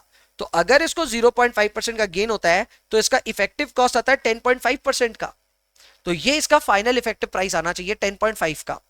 तो अगर इसका 10.5 इफेक्टिव आएगा तो इसको कितना पे करना पड़ेगा टू ए ताकि इसका इफेक्टिव मैच हो जाए। तो ये बहुत सिंपल है, ये लाइबोर रिसीव किया, लाइबोर पे किया, तो ये तो आपस में कट गया, बट ये ऑलरेडी पे कर चुका है 0.5 बाजार में, तो ये अगर 10% पे कर देता है ए को तो इसका इफेक्टिव कॉस्ट आ जाएगा 10.5% का। फिर से समझाऊं सारा, फिर से समझाऊं, चलो वापस समझाता हूं, गौर करना। ये है ए, ये है बी, पूरा अच्छे से प्लॉट कर रहा हूं। ए का मन था,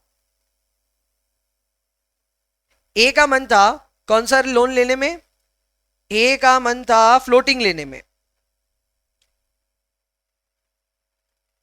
ए का मन था फ्लोटिंग लेने का और बी का मन था फिक्स्ड लेने का। हमने दोनों को बोला एक बार उल्टा काम करो।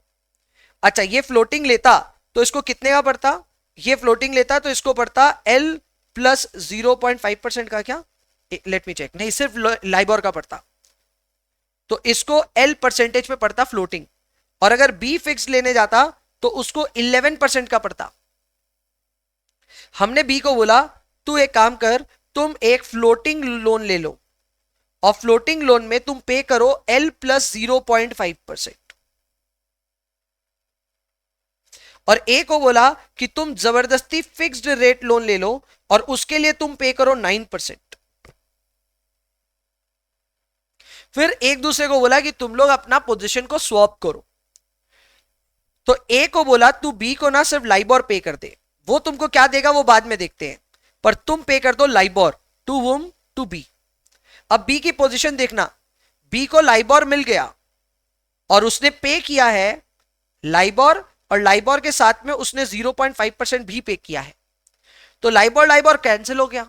इसने अभी अपने जेब से 0.5% ऑलरेडी दे रखा है बाजार में। अब ये इतना कितना दे दें कि इसका इफेक्टिव कॉस्ट 10.5% आए। और आप कहेंगे ये 10.5 कैसे आया, तो इसका मन था 11% पे जाने का, हमने इसको बोला तेरे को 0.5% का गेन करवाएंगे, तो इसको बोला था तेरा इफेक्टिव कॉस्ट 10.5 आ जाएगा, तो 10.5 करके दिखाना होगा। तो इसका इफेक्टिव 10.5 तब होगा जब ये 10% दे देगा ए को। जब ये 10 ए को दे दिया तो ये और 10% पे कर चुका है एंड इसका नेट कॉस्ट आ गया 10.5% का। ए के लिए भी कहानी बेटर होगी। ए लेने जा रहा था लोन लाइबोर पे, हमने इसको बोला तू वेट कर, हम तेरे को 1% का गेन करवाएंगे। तो लाइबोर पे 1% का गेन होता है, तो इसका इफेक्टिव जो कॉस्ट आता वो आता है लाइबोर माइनस 1%, तो वो यहां पे आ भी रहा है। ये देखो 9% पे कर रहा है लेकिन इसको मिल रहा है 10%, और ये लाइबोर भी पे कर रहा है, तो इसका इफेक्टिव जो कॉस्ट आया वो आया लाइबोर माइनस 1%। ठीक है, तो इसका जो इफेक्टिव कॉस्ट आया वो आया लाइबोर माइनस 1%, तो ये हो गया इसका इफेक्टिव कॉस्ट। ये है स्वैप के पीछे की कहानी। जाहिर सी बात है ये plain vanilla interest rate swap था। अगर आपने प्रैक्टिस करी है तो आपको ये समझ में आ गया पूरा अच्छे से। फर्स्ट टाइमर था तो डेफिनेटली बाउंसर जाएगा, और जो लोग का ग्रिप बहुत ज्यादा अच्छा नहीं है, मैं बस एक ही आपसे एडवाइस करूंगा, समय लीजिए, इसको सॉल्व करिए। 1 स्टार से ज्यादा ये है नहीं। अगर आपको ये आता है सॉल्व करना, नहीं आता तो 2 स्टार लगेगा आपको। थोड़ा सा एक बार समय लीजिए, इसको प्रैक्टिस करिए, आई एम श्योर कि ये एकदम दुरुस्त हो जाएगा, आपको दिक्कत ही नहीं देगा। And with that being said, derivatives comes to an end. This segment comes to an end. एक ही सेगमेंट अब इसके बाद बचता है जो कि होगा फॉरेक्स। तो अगर आप पॉज करना चाहते हैं इस लेक्चर को तो यहाँ कर सकते हैं। एनीवेज टाइम स्टैम्प पे मैंने फॉरेक्स भी ऐड कर रखा है, तो आप टाइम स्टैम्प को फॉलो करके फॉरेक्स के सेगमेंट की शुरुआत में जा सकते हैं, विच स्टार्ट्स जस्ट नाउ।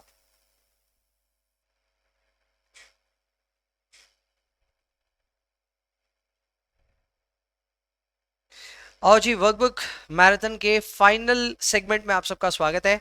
यह आखिरी यूनिट फॉरेक्स को हम लोग यहाँ पे सॉल्व कर रहे हैं। इससे पहले हमने सारे ही चैप्टर्स के वर्कबुक को फिनिश किया है और बड़ा मजा आया सब कुछ करने में। ये लास्ट यूनिट है, इसको भी कंप्लीट करेंगे। फॉरेक्स की अच्छी तैयारी है कि नहीं पता चल जाएगा अभी इस यूनिट को करने से। हालांकि सवालों के स्टैंडर्ड बहुत ईजी है, मजा आएगा आपको करने में।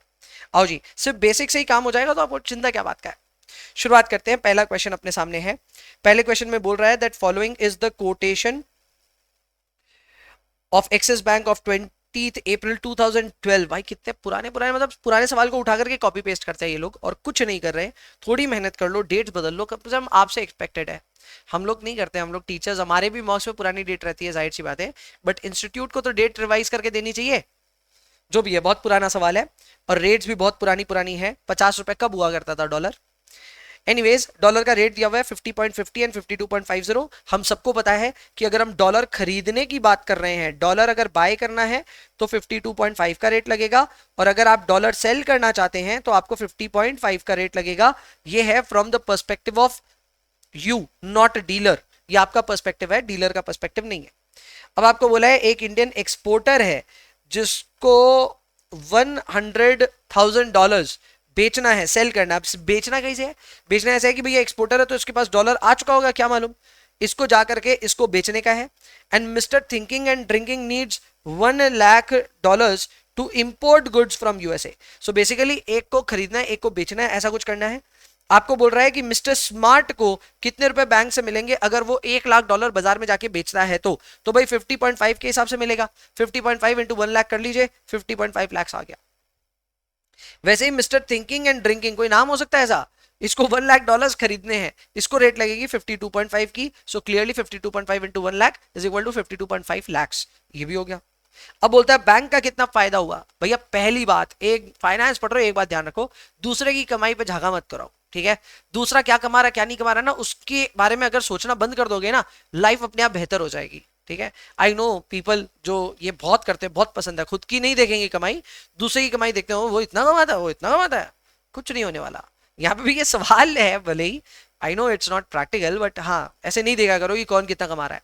यहाँ पे बोला है ग्रॉस मार्जिन, तो ग्रॉस मार्जिन भैया बैंक कमा ही रहा है, जाहिर सी बात है। 52.5 में अगले ने बैंक ने एक ट्रांजैक्शन किया, दूसरा किया 50.5 में, बैंक को मजे से 2 लाख रुपए का यहाँ पे फायदा हुआ है। तो भैया 2 लाख रुपए का फायदा बैंक का हो चुका है इन क्वेश्चन नंबर 1। क्वेश्चन नंबर 2 में आते हैं। क्वेश्चन नंबर 2 है बिड आस्क रेट्स दिया हुआ है, और ये बिड आस्क रेट्स अपने को दिया हुआ है रुपी बाई डॉलर के लिए भी, एंड दूसरा अपने को रुपी बाई पाउंड्स के लिए भी। पहला तो मैं एड्रेस कर देता हूं वो क्वेश्चन जहां पे बच्चे बोलते हैं पता कैसे चलता है आपको कि कोटेशन क्या है। तो देखो कोटेशन पता चलता है कि जिसके आगे 1 लिखा है वो डिनोमिनेटर में होता है, और जिसके आगे बड़ा बड़ा अमाउंट लिखा है वो न्यूमरेटर में होता है। So rupee is in the numerator for both the columns या बोथ द कोट्स, एंड जो हमारे डिनोमिनेटर है वो एक तरफ है डॉलर, एक तरफ है पाउंड, क्लियरली दिया हुआ है। अब इनकी बिड और आस्क दोनों दी हुई है, तो ये है बिड की रेट्स और ये है आस्क की रेट्स। अपने को बोलता है कि मिस्टर फुरुत will purchase USD, he needs $500,000, यानी $5 लाख इनको चाहिए, तो इनको कितने रुपए पे करने पड़ेंगे? तो भैया रुपी बाई डॉलर की रेट्स है 52.5 एंड 54.8। आपको डॉलर खरीदने का है तो 54.8 का रेट लगेगा, तो इस रेट पे 5 लाख आप मल्टीप्लाई कर लो, रिजल्ट मिल जाएगा। फिर miss Tuktuki wants to sell USD, sell करोगे यूएसडी तो 52.5 का रेट लगेगा, ये रेट लगा दिया, ये भी आ गया। और फिर बोलता है what is the buying rate and selling rate for UKP to the foreign exchange dealer and to others. ये क्या क्वेश्चन है? बाइंग रेट, अच्छा अच्छा अच्छा अच्छा, ओके। बेसिकली पाउंड्स को लेकर के, यूके पाउंड होगा ये, ठीक है।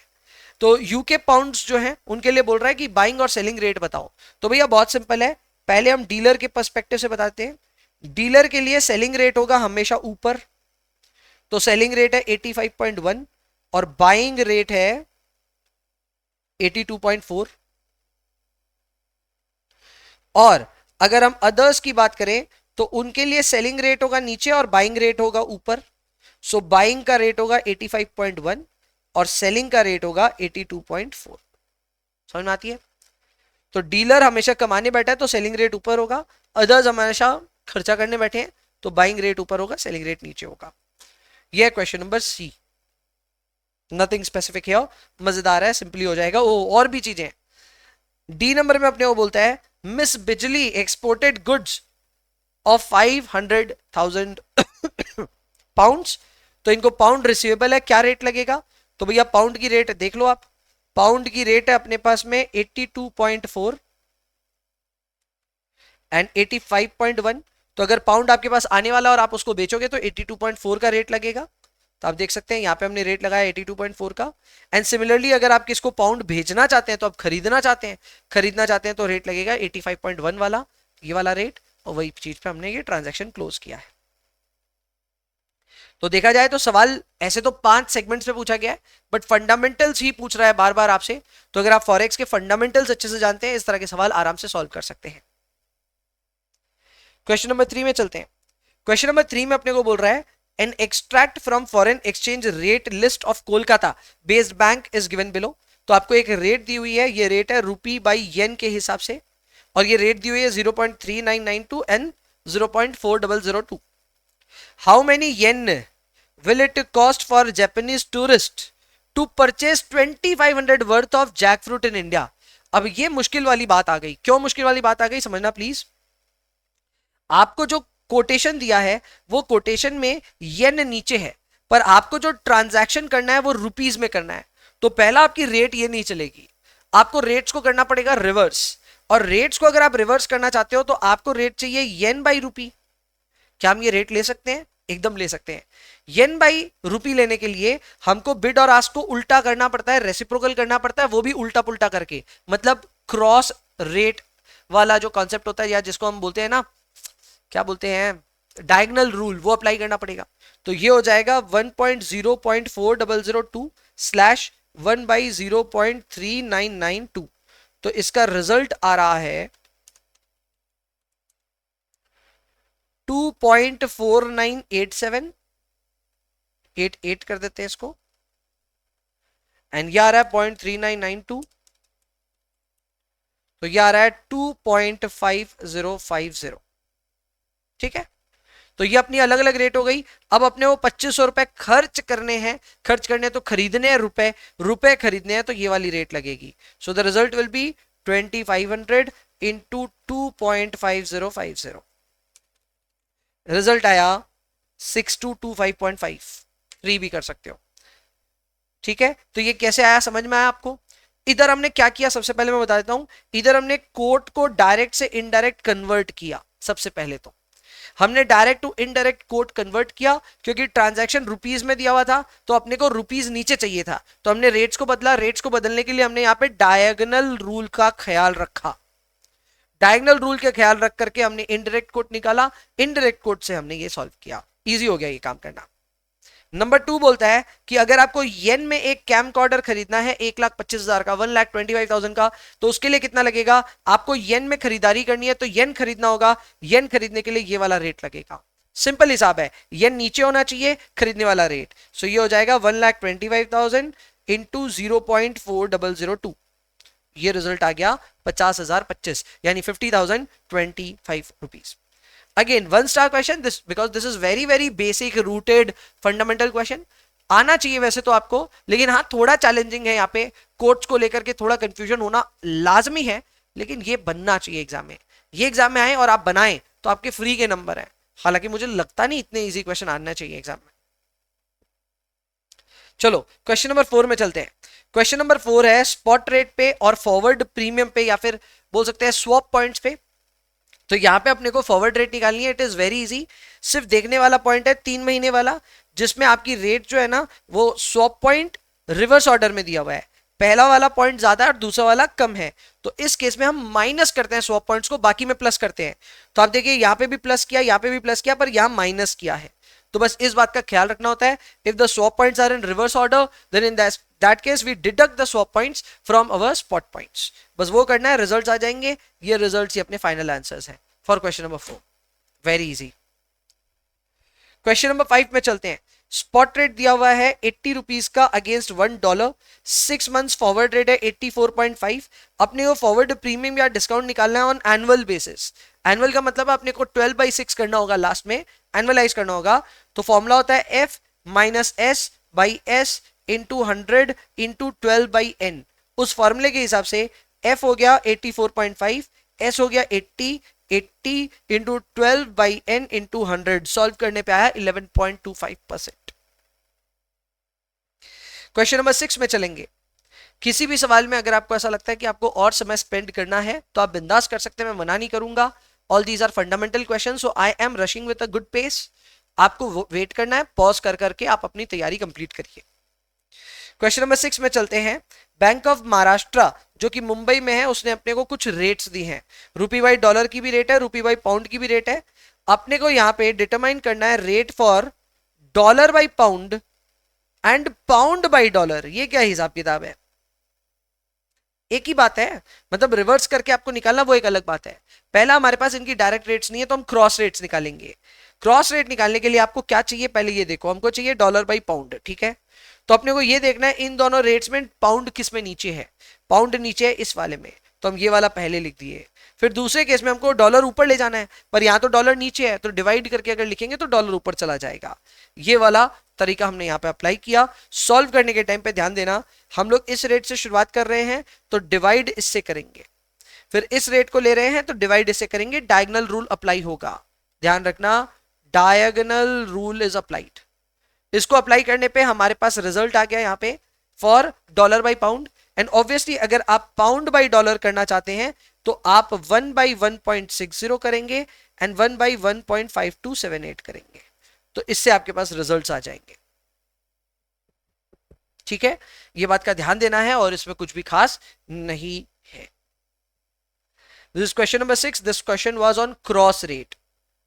Was it a difficult one? No, it was not, and that is why 1 star is rated for this.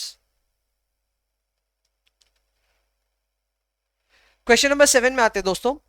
Axis Bank wants to calculate rupee TT selling rate of exchange for DM, Denmark की currency है, since a deposit of DM of 1 lakh in a FCNR account has matured. Okay. सो यहां हो क्या रहा है देख लो। अपनी locked in rate पहले से है ये वाली, और अपने पास में क्रॉस रेट्स ये अवेलेबल है। तो अपने को यहाँ पे सेलिंग रेट निकालना है फॉर डीएम करेंसी। हम कैलकुलेट कर लेते हैं। क्लियर? हमारे पास में जो करेंसी है, कहां से कहां जाना है एक बार देख लेते हैं। अपने को चाहिए rupee by DM, correct. Rupee by DM अपने को चाहिए क्योंकि ट्रांजैक्शन डीएम में रिपोर्टेड है 1 लाख का, तो डीएम नीचे चाहिए। और रुपी इसलिए चाहिए क्योंकि हम एक्सिस बैंक की तरफ से डील कर रहे हैं जो कि इंडियन बैंक का, तो रुपी में ट्रांजैक्शन होगा। अब अपने को इसके लिए चाहिए रुपी ऊपर। कोई भी ट्रांजैक्शन में रुपी ऊपर है? हाँ है। रुपी बाई डॉलर में रुपी ऊपर है। अब अपने को डॉलर चाहिए ऊपर, तो डॉलर ऊपर चाहिए तो डिवाइड करेंगे dollar by euro, dollar by euro, इससे डॉलर, डॉलर बाई यूरो तो मल्टीप्लाई ही होगा, मल्टीप्लाई करेंगे डॉलर बाई यूरो आ जाएगा। ये है डॉलर बाई यूरो, ये है डीएम बाई यूरो, और ये है रूपी बाई डॉलर। और फिर हम इसमें करने वाले हैं यूरो को ऊपर, तो ये हो जाएगा डीएम बाई यूरो। बस ये वाला ट्रांजैक्शन करते ही हमारी करेंसी आ जाएगी रूपी बाई डीएम के फॉर्म में। तो क्या करना है, सबकी अपनी अपनी रेट्स ली हुई है, रेट्स को मल्टीप्लाई कीजिए। अगर कहीं पे भी डिवीजन लग रहा है तो डायगोनल रूल का ख्याल रखिएगा। मेरे ख्याल से डायगोनल रूल कहीं पे अप्लाई होगा ही नहीं, क्योंकि सिर्फ एक ही रेट दी हुई है for pound and sorry for euros and DM. हमने सॉल्व किया, क्रॉस रेट्स हमारे पास में आ गई, हमारे पास क्रॉस रेट्स आ चुकी हैं, करेक्ट। एंड सेलिंग रेट हो गई 25.42। सेलिंग रेट ये किस लिए, सेलिंग रेट इसको क्यों बोलते हैं, क्योंकि हम डीलर के पर्सपेक्टिव से बात कर रहे हैं। A bank is a dealer, a bank is a dealer, और डीलर के लिए जो सेलिंग रेट होती है वो होती है आस्क वाली रेट 25.42। डन, समझ में आया ये कैसे हुआ। क्वेश्चन नंबर 8 में आते हैं। You sold Hong Kong dollars, sell किया है हमने हांगकांग डॉलर्स को टू योर कस्टमर एट 5.7, यानी हमने 5.7 पर हांगकांग डॉलर की रेट पे सेल कर दिया है एक ट्रांजैक्शन में। इसको हम कवर करना चाहते हैं लंदन मार्केट से, सेम डे एक्सचेंज रेट्स अपने को दी हुई है, तो अपने को कवर रेट निकालनी है और देखना अपने को फायदा हुआ कि नुकसान हुआ। फायदा ही होगा, बैंक कभी अपना नुकसान नहीं कराता। तो अपने को रेट चाहिए रूपी बाई हांगकांग डॉलर की, करेक्ट। ये करने के लिए हम देखेंगे कि हमारे पास कौन कौन से करेंसीज इन्वॉल्व है। हमारे पास पहली करेंसी इन्वॉल्व है हांगकांग डॉलर बाई डॉलर, और दूसरी करेंसी इन्वॉल्व है रूपी बाई डॉलर, ठीक है। तो हम रूपी बाई डॉलर की रेट लेंगे और फिर हम इसको डिवाइड करेंगे by Hong Kong dollar by dollar.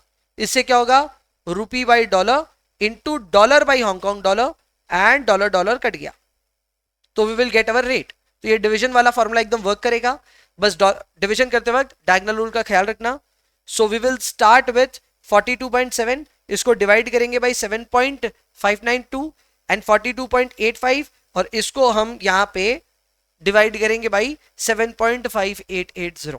Clear, हमने ये काम किया तो हमारे पास में यहाँ पे दोनों रिजल्ट्स वैसे आ जाएंगे, पर हमको खरीदारी करनी है। ये हमारी सेल रेट पहले ही फाइनल हो गई, तो हमको खरीदारी करनी है, तो हमारे लिए रेट होगी 42.85 डिवाइडेड बाई 7.588। तो सॉल्व करने पे ये रिजल्ट आ रहा है 5.65 का। हमने बेचा था 5.7 में, खरीदा है 5.65 में, जो गैप है वो हमारा फायदा हो गया, जो गैप है वो हमारा फायदा हो गया। सो ध्यान रखना, सेल हम पहले ही कर चुके हैं, तो हमको खरीदारी करनी है। खरीदारी करने के लिए हमको आस्क कैलकुलेट करना होता है। So in that case this is relevant, and because of diagonal rule this is relevant.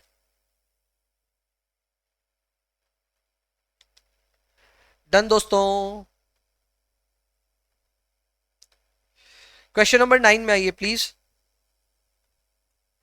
During a year the price of British gilts rose from 105 to 110। हमने इन्वेस्ट किया होगा कहीं पे जिसका प्राइस 105 से 110 पाउंड्स हो गया, जिसपे कूपन भी हमको मिला है 8 पाउंड्स का। तो हमको तो यार काफी फायदा हो गया। हमने 105 इन्वेस्ट किया, हमको मिला 110 और ऊपर से 8 और मिल गया, तो ऐसे देखा जाए तो हमको 118 पाउंड्स मिले हैं इसके बदले। इस दौरान हमारी जो रेट है वो 1.8 से 1.7 पहुंच गई। हमको बोल रहा है एक इन्वेस्टर इन यूएसए अगर है तो उसको कितना फायदा हुआ इससे। तो देखो सारी करेंसी पाउंड में ही है और अपने को रेट दिया हुआ है डॉलर बाई पाउंड, तो अपना काम बड़ा आसान होगा, सिर्फ मल्टीप्लीकेशन करने से हो जाएगा। तो हमने जब इन्वेस्ट किया था तो 105 इन्वेस्ट किया था, तो उस समय 1.8 के हिसाब से हमारा इन्वेस्ट हुआ है 105 इंटू 1.8 इन्वेस्ट हुआ 189, और जब हमको मिल रहा है तो 118 मिल रहा है 1.7 की रेट पे, तो ये हमको मिल रहा है 200.6। बस इसका आप रेट ऑफ रिटर्न निकाल लो। So what is the total return? Total return is 200.6 divided by 189 minus 1, तो रिजल्ट आ जाएगा 6.14% फॉर यूएस इन्वेस्टर्स, बिकॉज ये जो रिजल्ट्स है ये डॉलर्स में आए हुए रिजल्ट्स हैं। सो डॉलर के रिजल्ट्स को अगर आप कंपेयर करेंगे तो रिटर्न भी डॉलर इन्वेस्टर के लिए आएगा, यानी यूएस इन्वेस्टर के लिए आएगा। Done. Question number 9 is also done दोस्तों। Question number 10, an Indian importer has to settle a bill of 1,35,000, हमको पे करना है $135,000 का। हमारे पास दो ऑप्शन है, पहला ऑप्शन है इमीडिएटली पे कर दो और कोई भी इंटरेस्ट चार्ज लगने से बच जाओ, ठीक है। दूसरा ऑप्शन है कि 3 महीने बाद पे करो और 6% का इंटरेस्ट लगेगा पर एनम के बेसिस पे। पर ध्यान रखो, हम तो पहले से ही फुकट लोग हैं, हमारे पास पैसे नहीं है। अगर हम आज के दिन पे करने जाते हैं तो हमको बैंक से एक ओवरड्राफ्ट लेना पड़ेगा जिसपे रेट लगेगा 16% का, और एक्सचेंज रेट्स आज की और 3 महीने बाद की दी हुई है। तो कब क्या करें ये बताओ। तो बहुत सिंपल है, अगर आप 1,35,000 आज पे करने जाते हैं तो आज पे करने जाएं तो 48.36 के हिसाब से हमको पेमेंट करनी पड़ेगी आज के आज। तो 135,000 इंटू 48.36, हमको पेमेंट करना पड़ रहा है 65,28,600। पर ये फोकटिया तो आएगा नहीं, हमको इसके ऊपर में इंटरेस्ट लगेगा क्योंकि इतने का हमको ओवरड्राफ्ट फैसिलिटी यूज करना पड़ेगा। एंड ओवरड्राफ्ट 3 महीने के लिए यूज करेंगे 16% पे, तो अपने को 4% का इंटरेस्ट लग जाएगा। सो 4% इंटरेस्ट इंक्लूड करने के बाद ये टोटल कॉस्ट पड़ रहा है 6,789,744। 6,789,744। इसका ओपोजिट दूसरा प्लान है। दूसरा प्लान ये कहता है कि हमको जो पेमेंट करना है 1,35,000 का, हम वही करेंगे पर 6% का इंटरेस्ट एक्सेप्ट करेंगे पर एनम बेसिस पे। तो हमको 3 महीने के लिए इंटरेस्ट लगेगा 1.5% का। सो $135,000 पे 1.5% का प्रीमियम एक्सेप्ट करते हैं हम। प्रीमियम के बाद हमको पेमेंट करना है 1,37,025। इसके लिए जो रेट लगेगा वो फॉरवर्ड की रेट से हम खुद को हेज कर लेंगे, तो 48.83 वाली रेट लगेगी। तो हमको उस समय पे करना होगा 6690931, ये हमको पेमेंट करना होगा। और यहां पेमेंट है 67 समथिंग। सो सेकंड वाला प्लान बेटर है। सेकंड वाले प्लान में टोटल पेमेंट कम जा रही है, so that is a better plan. 1 lakh रुपए का फायदा हो रहा है दोस्तों। There is a profit of 1 lakh, तो हमको ये बिल को सेटल करना चाहिए 3 महीने बाद, ना कि आज। ये था क्वेश्चन नंबर 10 आपके लिए। अच्छा सवाल है, इस तरह का सवाल हमने बनाया हुआ है क्लास में। क्वेश्चन नंबर 11 में हम चल रहे हैं। Question number 11 is a question on IRP। IRP क्या होता है? इंटरेस्ट रेट पैरिटी, ठीक है। तो ये सवाल कैसे बनेगा? बहुत ही अच्छा सवाल है। इस सवाल में कि हम लोग से ना फिल इन द ब्लैंक्स करवाना चाहते हैं। They want us to calculate the value of A, B, C, D, E and F। सबसे पहले हमको यहाँ पे एक स्पॉट रेट दे दिया इन्होंने। स्पॉट रेट दिया हुआ है FF, यानी फ्रेंच की करेंसी होगी, फ्रांस की होगी, हाँ French franc, divided by dollars. इसका अपने को रेट दिया हुआ है 7.05 करके। They want you to compute 3 महीने के बाद का हमारा फॉरवर्ड रेट निकल जाएगा। इसके लिए फॉर्मूला क्या लगता है? सिंपल है, आप अपना स्पॉट रेट लें और उसमें मल्टीप्लाई करें 1 plus rate into n by 12 divided by 1 plus rate into n by 12। बस ये करेंगे तो आपका फॉरवर्ड रेट निकल जाएगा। अब ये करते वक्त ध्यान रखना, ये ऊपर वाला रेट उस करेंसी का होगा जो करेंसी ऊपर है, यानी कि फ्रेंच, एंड नीचे वाला रेट होगा वो करेंसी जो कि आपके डिनोमिनेशन में नीचे है, जो कि है डॉलर। तो हम यहाँ पे अपनी जो रेट्स है उनको 3 महीने के हिसाब से एडजस्ट करेंगे, एंड एडजस्ट करने के बाद में we will multiply it with 7.05। ये काम हमने यहाँ किया है।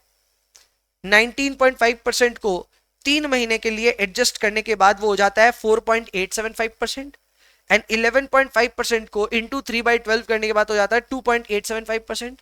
फैक्टर में डाला, मल्टीप्लाई किया with spot to get our forward rate. तो ए का रिजल्ट आ गया, फॉरवर्ड रेट इज 7.187। फिर हमको बोलता है कि फॉरवर्ड डॉलर प्रीमियम बताओ। तो डॉलर प्रीमियम बताना आसान है, आपका डॉलर नीचे ही है तो आप सिर्फ एक फॉरवर्ड प्रीमियम कैलकुलेट कर लो। तो उसके लिए फॉर्मूला लगेगा F minus S by S into 100। Clear? By, अब ये जो हमने लिखा है ना, इसमें -1 लिखा हुआ नहीं आया है, तो इस पे प्लीज ध्यान देना, ये -1 होना चाहिए। एंड दूसरा एनवलाइज करने के लिए बोला है क्या? एनुअलाइज कुछ बोला नहीं है, देखो एनुअलाइजेशन बोला नहीं, पर आप एनुअलाइज करने जाएं तो इनटू 12/3 जरूर करिएगा। तो ये अगर हम करने जाएं तो हमारा फॉरवर्ड रेट आ चुका है 7.187। सो ये होगा 7.187 minus 7.05 divided by 7.05 into 12/3, result आएगा 7.78%।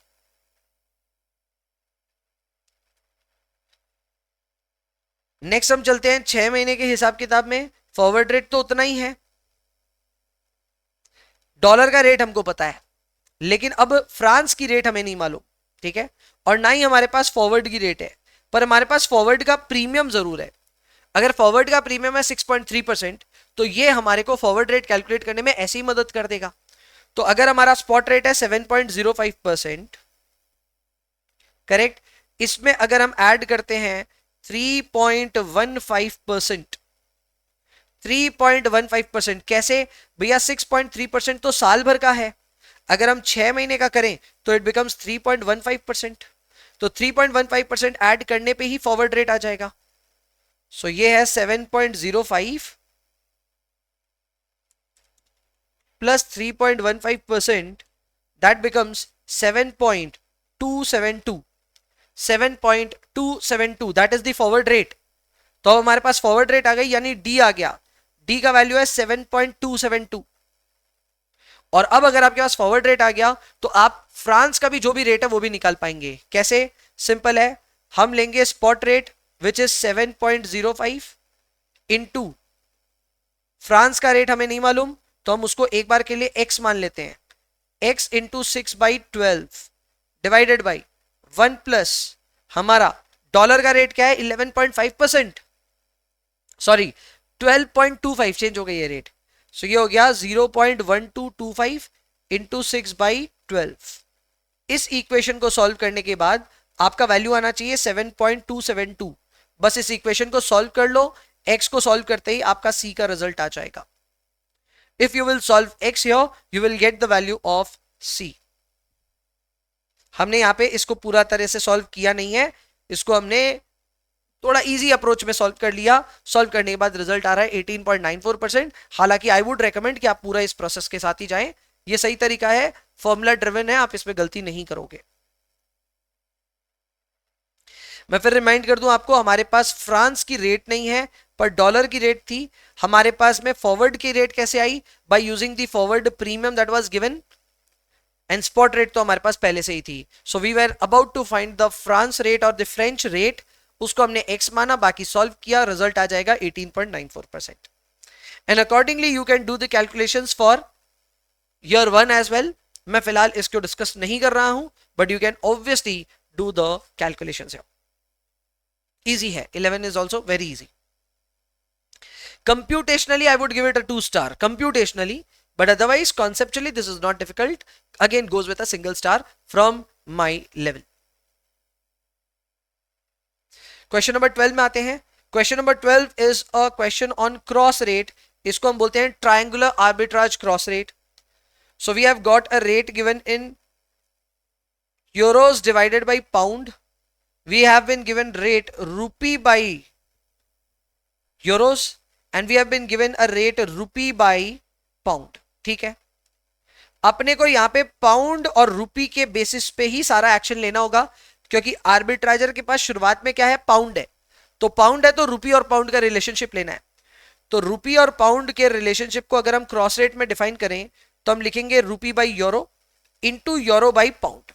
दोनों की रेट्स हमारे पास में है, ये रहा rupee by euro divided, sorry multiplied by pound by, sorry euros by pound. तो आप मल्टीप्लाई करेंगे 81.25 इंटू 1.2525, फिर 85.5 इंटू 1.2735, ये रेट्स आ गई हमारे पास। तो हमारे पास ये रेट्स आ गई। अब बोलता है कि अगर हमारे पास अवेलेबल रेट्स ये हैं इंडिया में, तो क्या आर्बिट्राज पॉसिबल है? The answer is yes, there is a possibility, क्योंकि आपका जो ये आर्बिट्राज वाला ये जो रेट है ना, ये इस रेंज के अंदर आना चाहिए था, नहीं आया तो आर्बिट्राज पॉसिबल है। ठीक है, मैं समझाता हूं कैसे पॉसिबल होगा। जैसे मैं एक बात समझा रहा हूं आपको, आपको अगर पाउंड खरीदना है तो खरीदने में मिल रहा है 100.15 पे, जबकि मिनिमम टू मिनिमम खरीदने का रेट आना चाहिए था 108.88 का। तो पाउंड खरीदना फ्रॉम द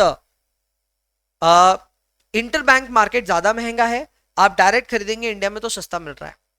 वहीं बेचने जाएंगे तो 95.5 में बिक रहा है इन द डायरेक्ट मार्केट, जबकि आप बाजार में बेचने जाएं इंटरबैंक मार्केट में तो 101.77 में बिक जाएगा। So clearly there is a possibility. अब ये पॉसिबिलिटी कैसे होगा आइए हम देख लेते हैं।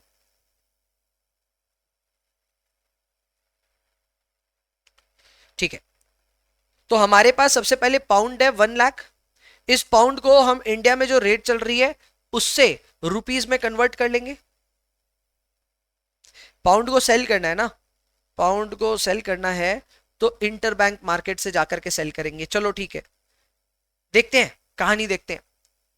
We will first of all sell pound 100,000। कहां बेचे पाउंड को? पाउंड अगर यहां बेचते हैं तो सिर्फ 95.5 में बिक रहा है रूपी टर्म्स में, पर इंटरबैंक मार्केट में वो काफी पैसे मिल रहे हैं उसके, तो हम इंटरबैंक मार्केट के थ्रू चलते हैं। हम पाउंड को सबसे पहले बेचते हैं अगेंस्ट यूरोस। जब पाउंड को यूरो के अगेंस्ट बेचेंगे तो हमको यूरोस मिलेंगे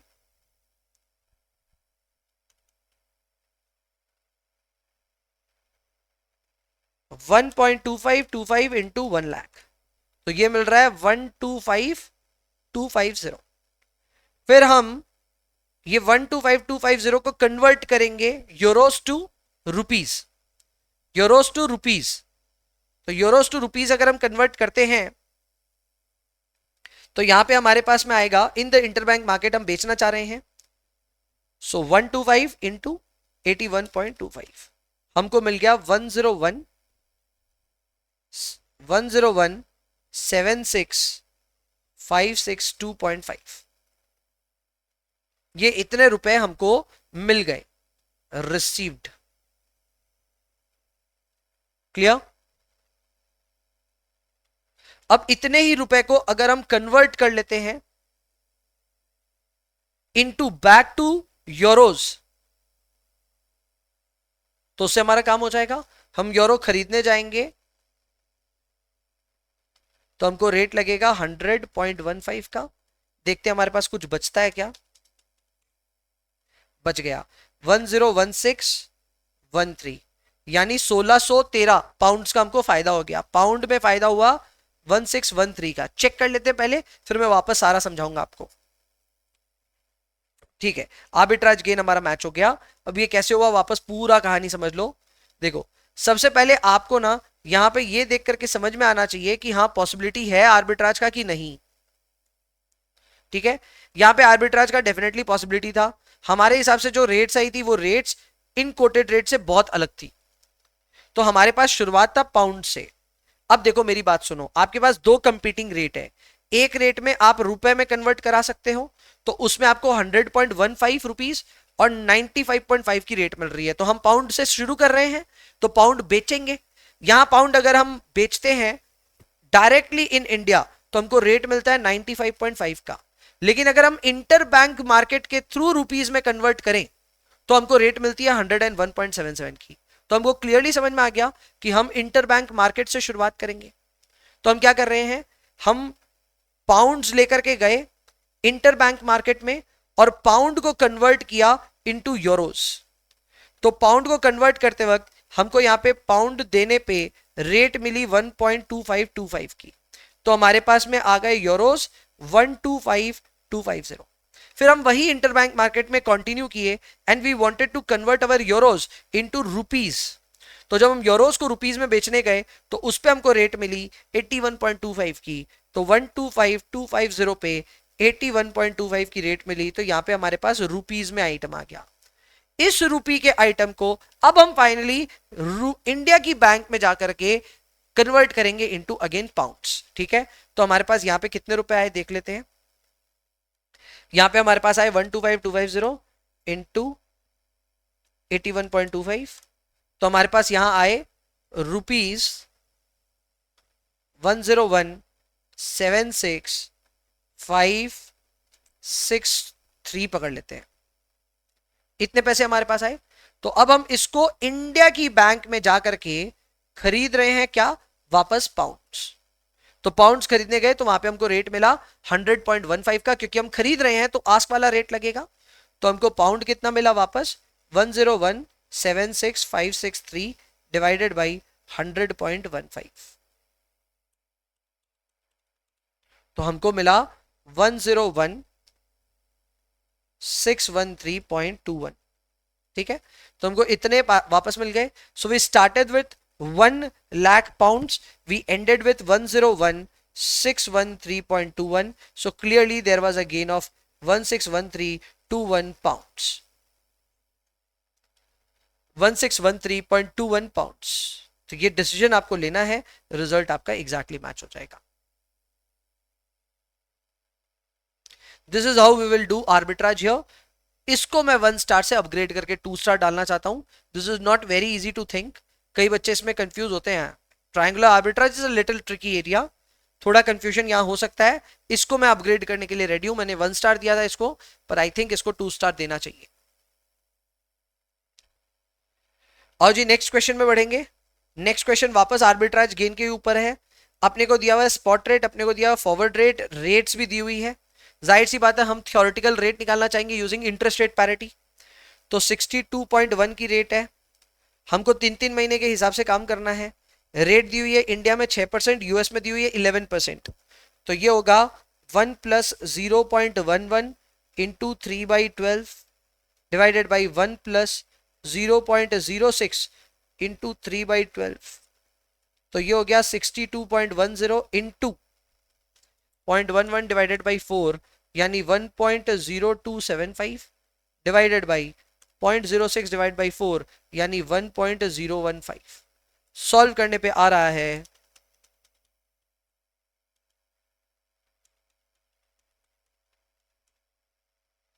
62 पॉइंट, अच्छा रेट्स ऊपर नीचे कर दिए ना, इसी वजह से गलती हो गई। अपनी यूएस की रेट है 11%। ओहो, अब ये क्यों हुआ पता है? साइकोलॉजिकली खेला इन्होंने अपने साथ। मेरा ये गलती क्यों हुआ पता है? आमतौर पे ऐसा कभी नहीं होता। इंडिया की रेट यूएस की रेट से ज्यादा नहीं होती है, मतलब कम नहीं होती है। यहां इन्होंने हमारे साथ साइकोलॉजिकली खेला। Rate of USA is reported to be 11% और इंडिया की है 6%। मेरा एक बार का दिमाग चला ही गया था उस तरफ। ये तो मैंने ऊपर अपना रिजल्ट चेक किया तो मैं बोला यार अपना अलग कैसे आ गया, तो पकड़ में आ गई बात। नहीं तो भैया इन्होंने अच्छा खेला खेला हमारे साथ। हमारा कोटेशन था ₹/डॉलर, तो ऊपर तो 6% वाली रेट होनी चाहिए थी ना, नीचे 11 होना चाहिए। मस्त खेला इन्होंने। जो ज्यादा इकोनॉमिक्स जानता उसका ज्यादा नुकसान हो गया यहाँ पे। Anyways this is done. अपने पास में फॉरवर्ड रेट आ गई 61.34, जबकि बाजार में रेट मिल रही है 62.6 की। तो क्या हम आर्बिट्राज गेन कर सकते हैं? एकदम कर सकते हैं। हम यहां सेल करेंगे फॉरवर्ड को, सेल करेंगे फॉरवर्ड को, और बाद बाकी बोरो करके चलेंगे, बोरो करेंगे और इंटरबैंक मार्केट में अपने आप को कवर करेंगे। कैसे होगा ये काम? शुरू करते हैं। हम डॉलर्स को सेल करेंगे थ्रू फॉरवर्ड मार्केट। तो अभी हम बोरो करेंगे रुपीस। कहानी पूरी सुनो, पूरी कहानी सुनानी पड़ेगी अब आपको। चलो कहानी समझाता हूं मैं आपको। हमने 12 मिलियन हो गया अपना, 12 मिलियन यानी कि ये हो गया 120 लाख। ठीक है, हम मिलियंस में ही काम करते हैं। ठीक है, हमने 12 मिलियन रुपीज से शुरुआत करी। इस 12 मिलियन रुपीज के साथ हम सबसे पहले खुद का कन्वर्जन करवाए। अच्छा इसको भी बोरो करना पड़ेगा क्या? बोरो करेंगे। 12 मिलियन को अगर बाजार से बोरो करेंगे तो इस पे रीपे कितना करना पड़ेगा हमको? हमको 12 मिलियन पे रीपे करना पड़ेगा 1.5% 3 महीने का। सो 12 इंटू 1.5%, 12 इंटू 1. ये आ रहा है 12.18 मिलियन। ये हमको रीपे करना पड़ेगा। पहला ये क्लियर हुआ। फिर हम इस 12 मिलियन को लेकर के कन्वर्ट करेंगे इसको इनटू डॉलर्स। डॉलर्स में कन्वर्ट करते ही 12 डिवाइडेड बाई 62.1 करते ही ये आ रहा है 0.193236 मिलियन डॉलर्स। ये हमारे पास इतने आ गए हैं कन्वर्ट होकर के डॉलर्स। अब डॉलर आ गए तो जाहिर सी बात हम डॉलर में इसको इन्वेस्ट करेंगे। डॉलर में अगर इसको इन्वेस्ट करेंगे तो हमको इसके ऊपर में मिलेगा कितना interest? 11% is for the entire year, so 11 divided by 4, 2.75% का हमको इसके ऊपर इंटरेस्ट मिलेगा। तो 0.1932367 प्लस 2.75% मिलेगा, so it will B $0.19855 million. Last में 1 भी होगा। 19851 मिलियन। अब इतना अपने को रिसीवेबल है, रिसीवेबल डॉलर का, तो जाहिर सी बात हम इतने ही डॉलर्स को फॉरवर्ड रेट पे बेचेंगे। फॉरवर्ड रेट हमारी 62.6 की, तो जब हम बेचेंगे तो हमको रिसीवेबल रुपीज में कितना है? रिसीवेबल रुपीज में है 12.42927 मिलियन। याद रखिए अपने को पेबल था 12.18 मिलियन, तो नेट में जो बच गया वो अपने घर गया, विच इज 0.249274 मिलियन रुपीज में। लेट्स सी हमने यहां क्या क्या किया है। ये आ गया 249275 मिलियन है ना, तो उसको इंटू 10 लाख कर दो आप। जो ये रिजल्ट आया इंटू 10 लाख कर दो, तो इंटू 10 लाख करते ही ये रिजल्ट आ रहा है 2,49,274 249,274 this is our final arbitrage profit. Clear? Interesting था। जाहिर सी बात है आर्बिट्राज इतना इजी नहीं होता है, इसको भी 2 स्टार रेट करना पड़ेगा। ये हर किसी के बस का बात नहीं है, फटाफट नहीं समझ पाते हैं कि यार किसको कहां क्या करें। अपने बुद्धि इतना ही लगाना होता है कि अपने हिसाब से रेट आना चाहिए 61.34, अगला बोलता है 62.6 का रेट, अगला महंगा रेट बोल रहा है तो उसके थ्रू बेचेंगे। क्या बेचेंगे? जो वो बेच रहा है, तो हम उसको डॉलर सेल करेंगे उसके थ्रू, तो हमारे पास डॉलर होना भी तो चाहिए। तो डॉलर होने के लिए हम रूपी से शुरुआत करेंगे, रुपए से डॉलर खरीद लेंगे, डॉलर उसको बेचेंगे, तब अपना ये ट्रांजैक्शन कंप्लीट होगा। समझ में आता बात? तो कैसे पता चलता है रुपी से शुरुआत करेगी डॉलर से शुरुआत करें? उसका यहां तोड़ है। अगर वो महंगा बेच रहा है तो हम उसको डॉलर बेचेंगे, लेकिन आज हमारे पास डॉलर है नहीं, तो हम रुपी से शुरुआत करते हैं, डॉलर में कन्वर्ट करते हैं, डॉलर में इन्वेस्ट करते हैं, बाद में उतने ही डॉलर उसको पकड़ा देंगे। That is the entire rule here. Good question, इस पे समय देना चाहिए, एक बार ट्राई करके खुद से बनाना चाहिए। हालांकि मैं फिर रिपीट कर दूं, plenty of these questions must have been done by you. Class में किया होगा आपने, स्कैनर सॉल्व करते वक्त किया होगा, तो ये सारे आपके पकड़ में तो रहे होंगे। हालांकि आप इस पे समय देना चाहते हैं तो दे सकते हैं। आगे बढ़ते हैं दोस्तों। लास्ट क्वेश्चन, क्या बात है, मैराथन यहाँ पे ओवर होगा दोस्तों। Question number 14 is the last question. एक लैपटॉप बैग है जो कि प्राइस है $100 में न्यूयॉर्क में और मुंबई में 5250 में। तो करंट रेट मिल गया ना अपने को 5250 इन रुपी डिवाइडेड बाई $100, तो रेट आ गया 52.5 का। Current rate in Mumbai is 52.5, ये देखो ये रेट आ गया, और इस रेट को हमने इनडायरेक्ट कोट में भी रिप्रेजेंट कर दिया। So direct quote is there 52.5 rupees पर डॉलर, इसको आप इनडायरेक्ट कोट में भी कन्वर्ट कर सकते हैं, ये हमने किया। फिर बोलता है over the next 1 year bag का प्राइस मुंबई में इंक्रीज हुआ 7%, लेकिन न्यूयॉर्क में इंक्रीज हुआ 4%। तो ये इन्फ्लेशन की रेट्स है। तो अपने को बोलता है डिटरमाइन करो price of the bag in Mumbai and in New York and also determine the exchange rate prevailing. ठीक है, तो भाई अपने रेट देखो, आपके पास 2 तरीके हैं इस काम को करने के, या तो बैग के ऊपर में कैलकुलेशंस करो, या फिर मैं सिर्फ इन्फ्लेशन रेट लेकर के सीधा फॉरेन एक्सचेंज निकाल लो, तो वो भी पॉसिबल है। तो यहां क्या है, अपना बहुत सिंपल सा हिसाब किताब है। अपना जो रेट चल रहा है वो क्या है, पहले 52.5। अब इंडिया में ये रेट चल रही है रुपी बाई डॉलर, तो इंडिया में रेट चल रही है 7% की इन्फ्लेशन, जबकि यूएस में चल रही है 4% की इन्फ्लेशन। तो इसका रेट इसी से आ जाना चाहिए, 52.5 इंटू 1.07 डिवाइडेड बाई 1.04, तो रेट आ रहा है 54.01। चेक कर लो क्या ये रेट हमारा रिजल्ट है, क्या फाइनल रिजल्ट 54.01 एकदम रिजल्ट है हमारा। इसको हम इनडायरेक्ट कोट में भी रिप्रेजेंट कर दिए, करेक्ट। 100 रुपीज में कितने डॉलर आएंगे वो भी हमने बता दिया, सब कुछ बता दिया हमने। क्लियर? ये सब कुछ पॉसिबल है। ये तो हो गया जब हमने परचेजिंग पावर पैरिटी का कहानी एक बार समझाया तो। अगर आप परचेजिंग पावर पैरिटी के हिसाब से नहीं जाना चाहते तो कैसे होगा, सिंपल है, आपका मुंबई में ये बैग 7% महंगा हो गया, तो मुंबई में इसका दाम हो चुका है 5617.5, जबकि अमेरिका में ये $100 का था, ये 4% महंगा हो गया, तो ये हो गया 104 का। तो हमारी नई रेट यहां से भी आ जाएगी 5617.5 डिवाइडेड बाई 104, ये रेट भी 54.01 आ रहा है। तो आप ये वाला तरीका भी फॉलो कर सकते हैं या फिर ये ऊपर वाला परचेजिंग पावर पैरिटी का इक्वेशन भी यूज कर सकते हैं।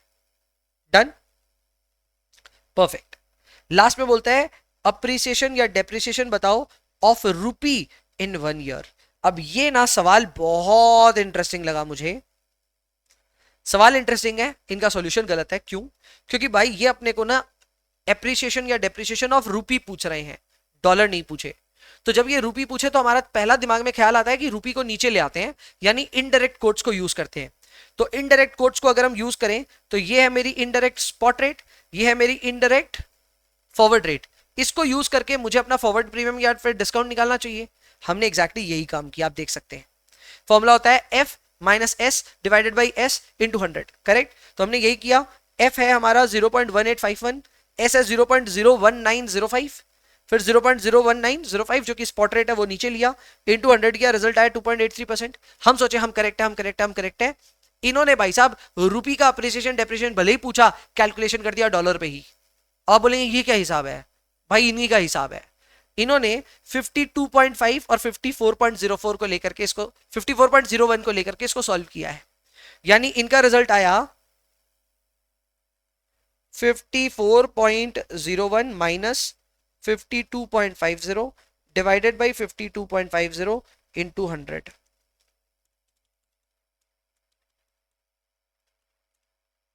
ये आ रहा है 2.88%। देखो इनका रिजल्ट आ जाएगा ये 2.88%।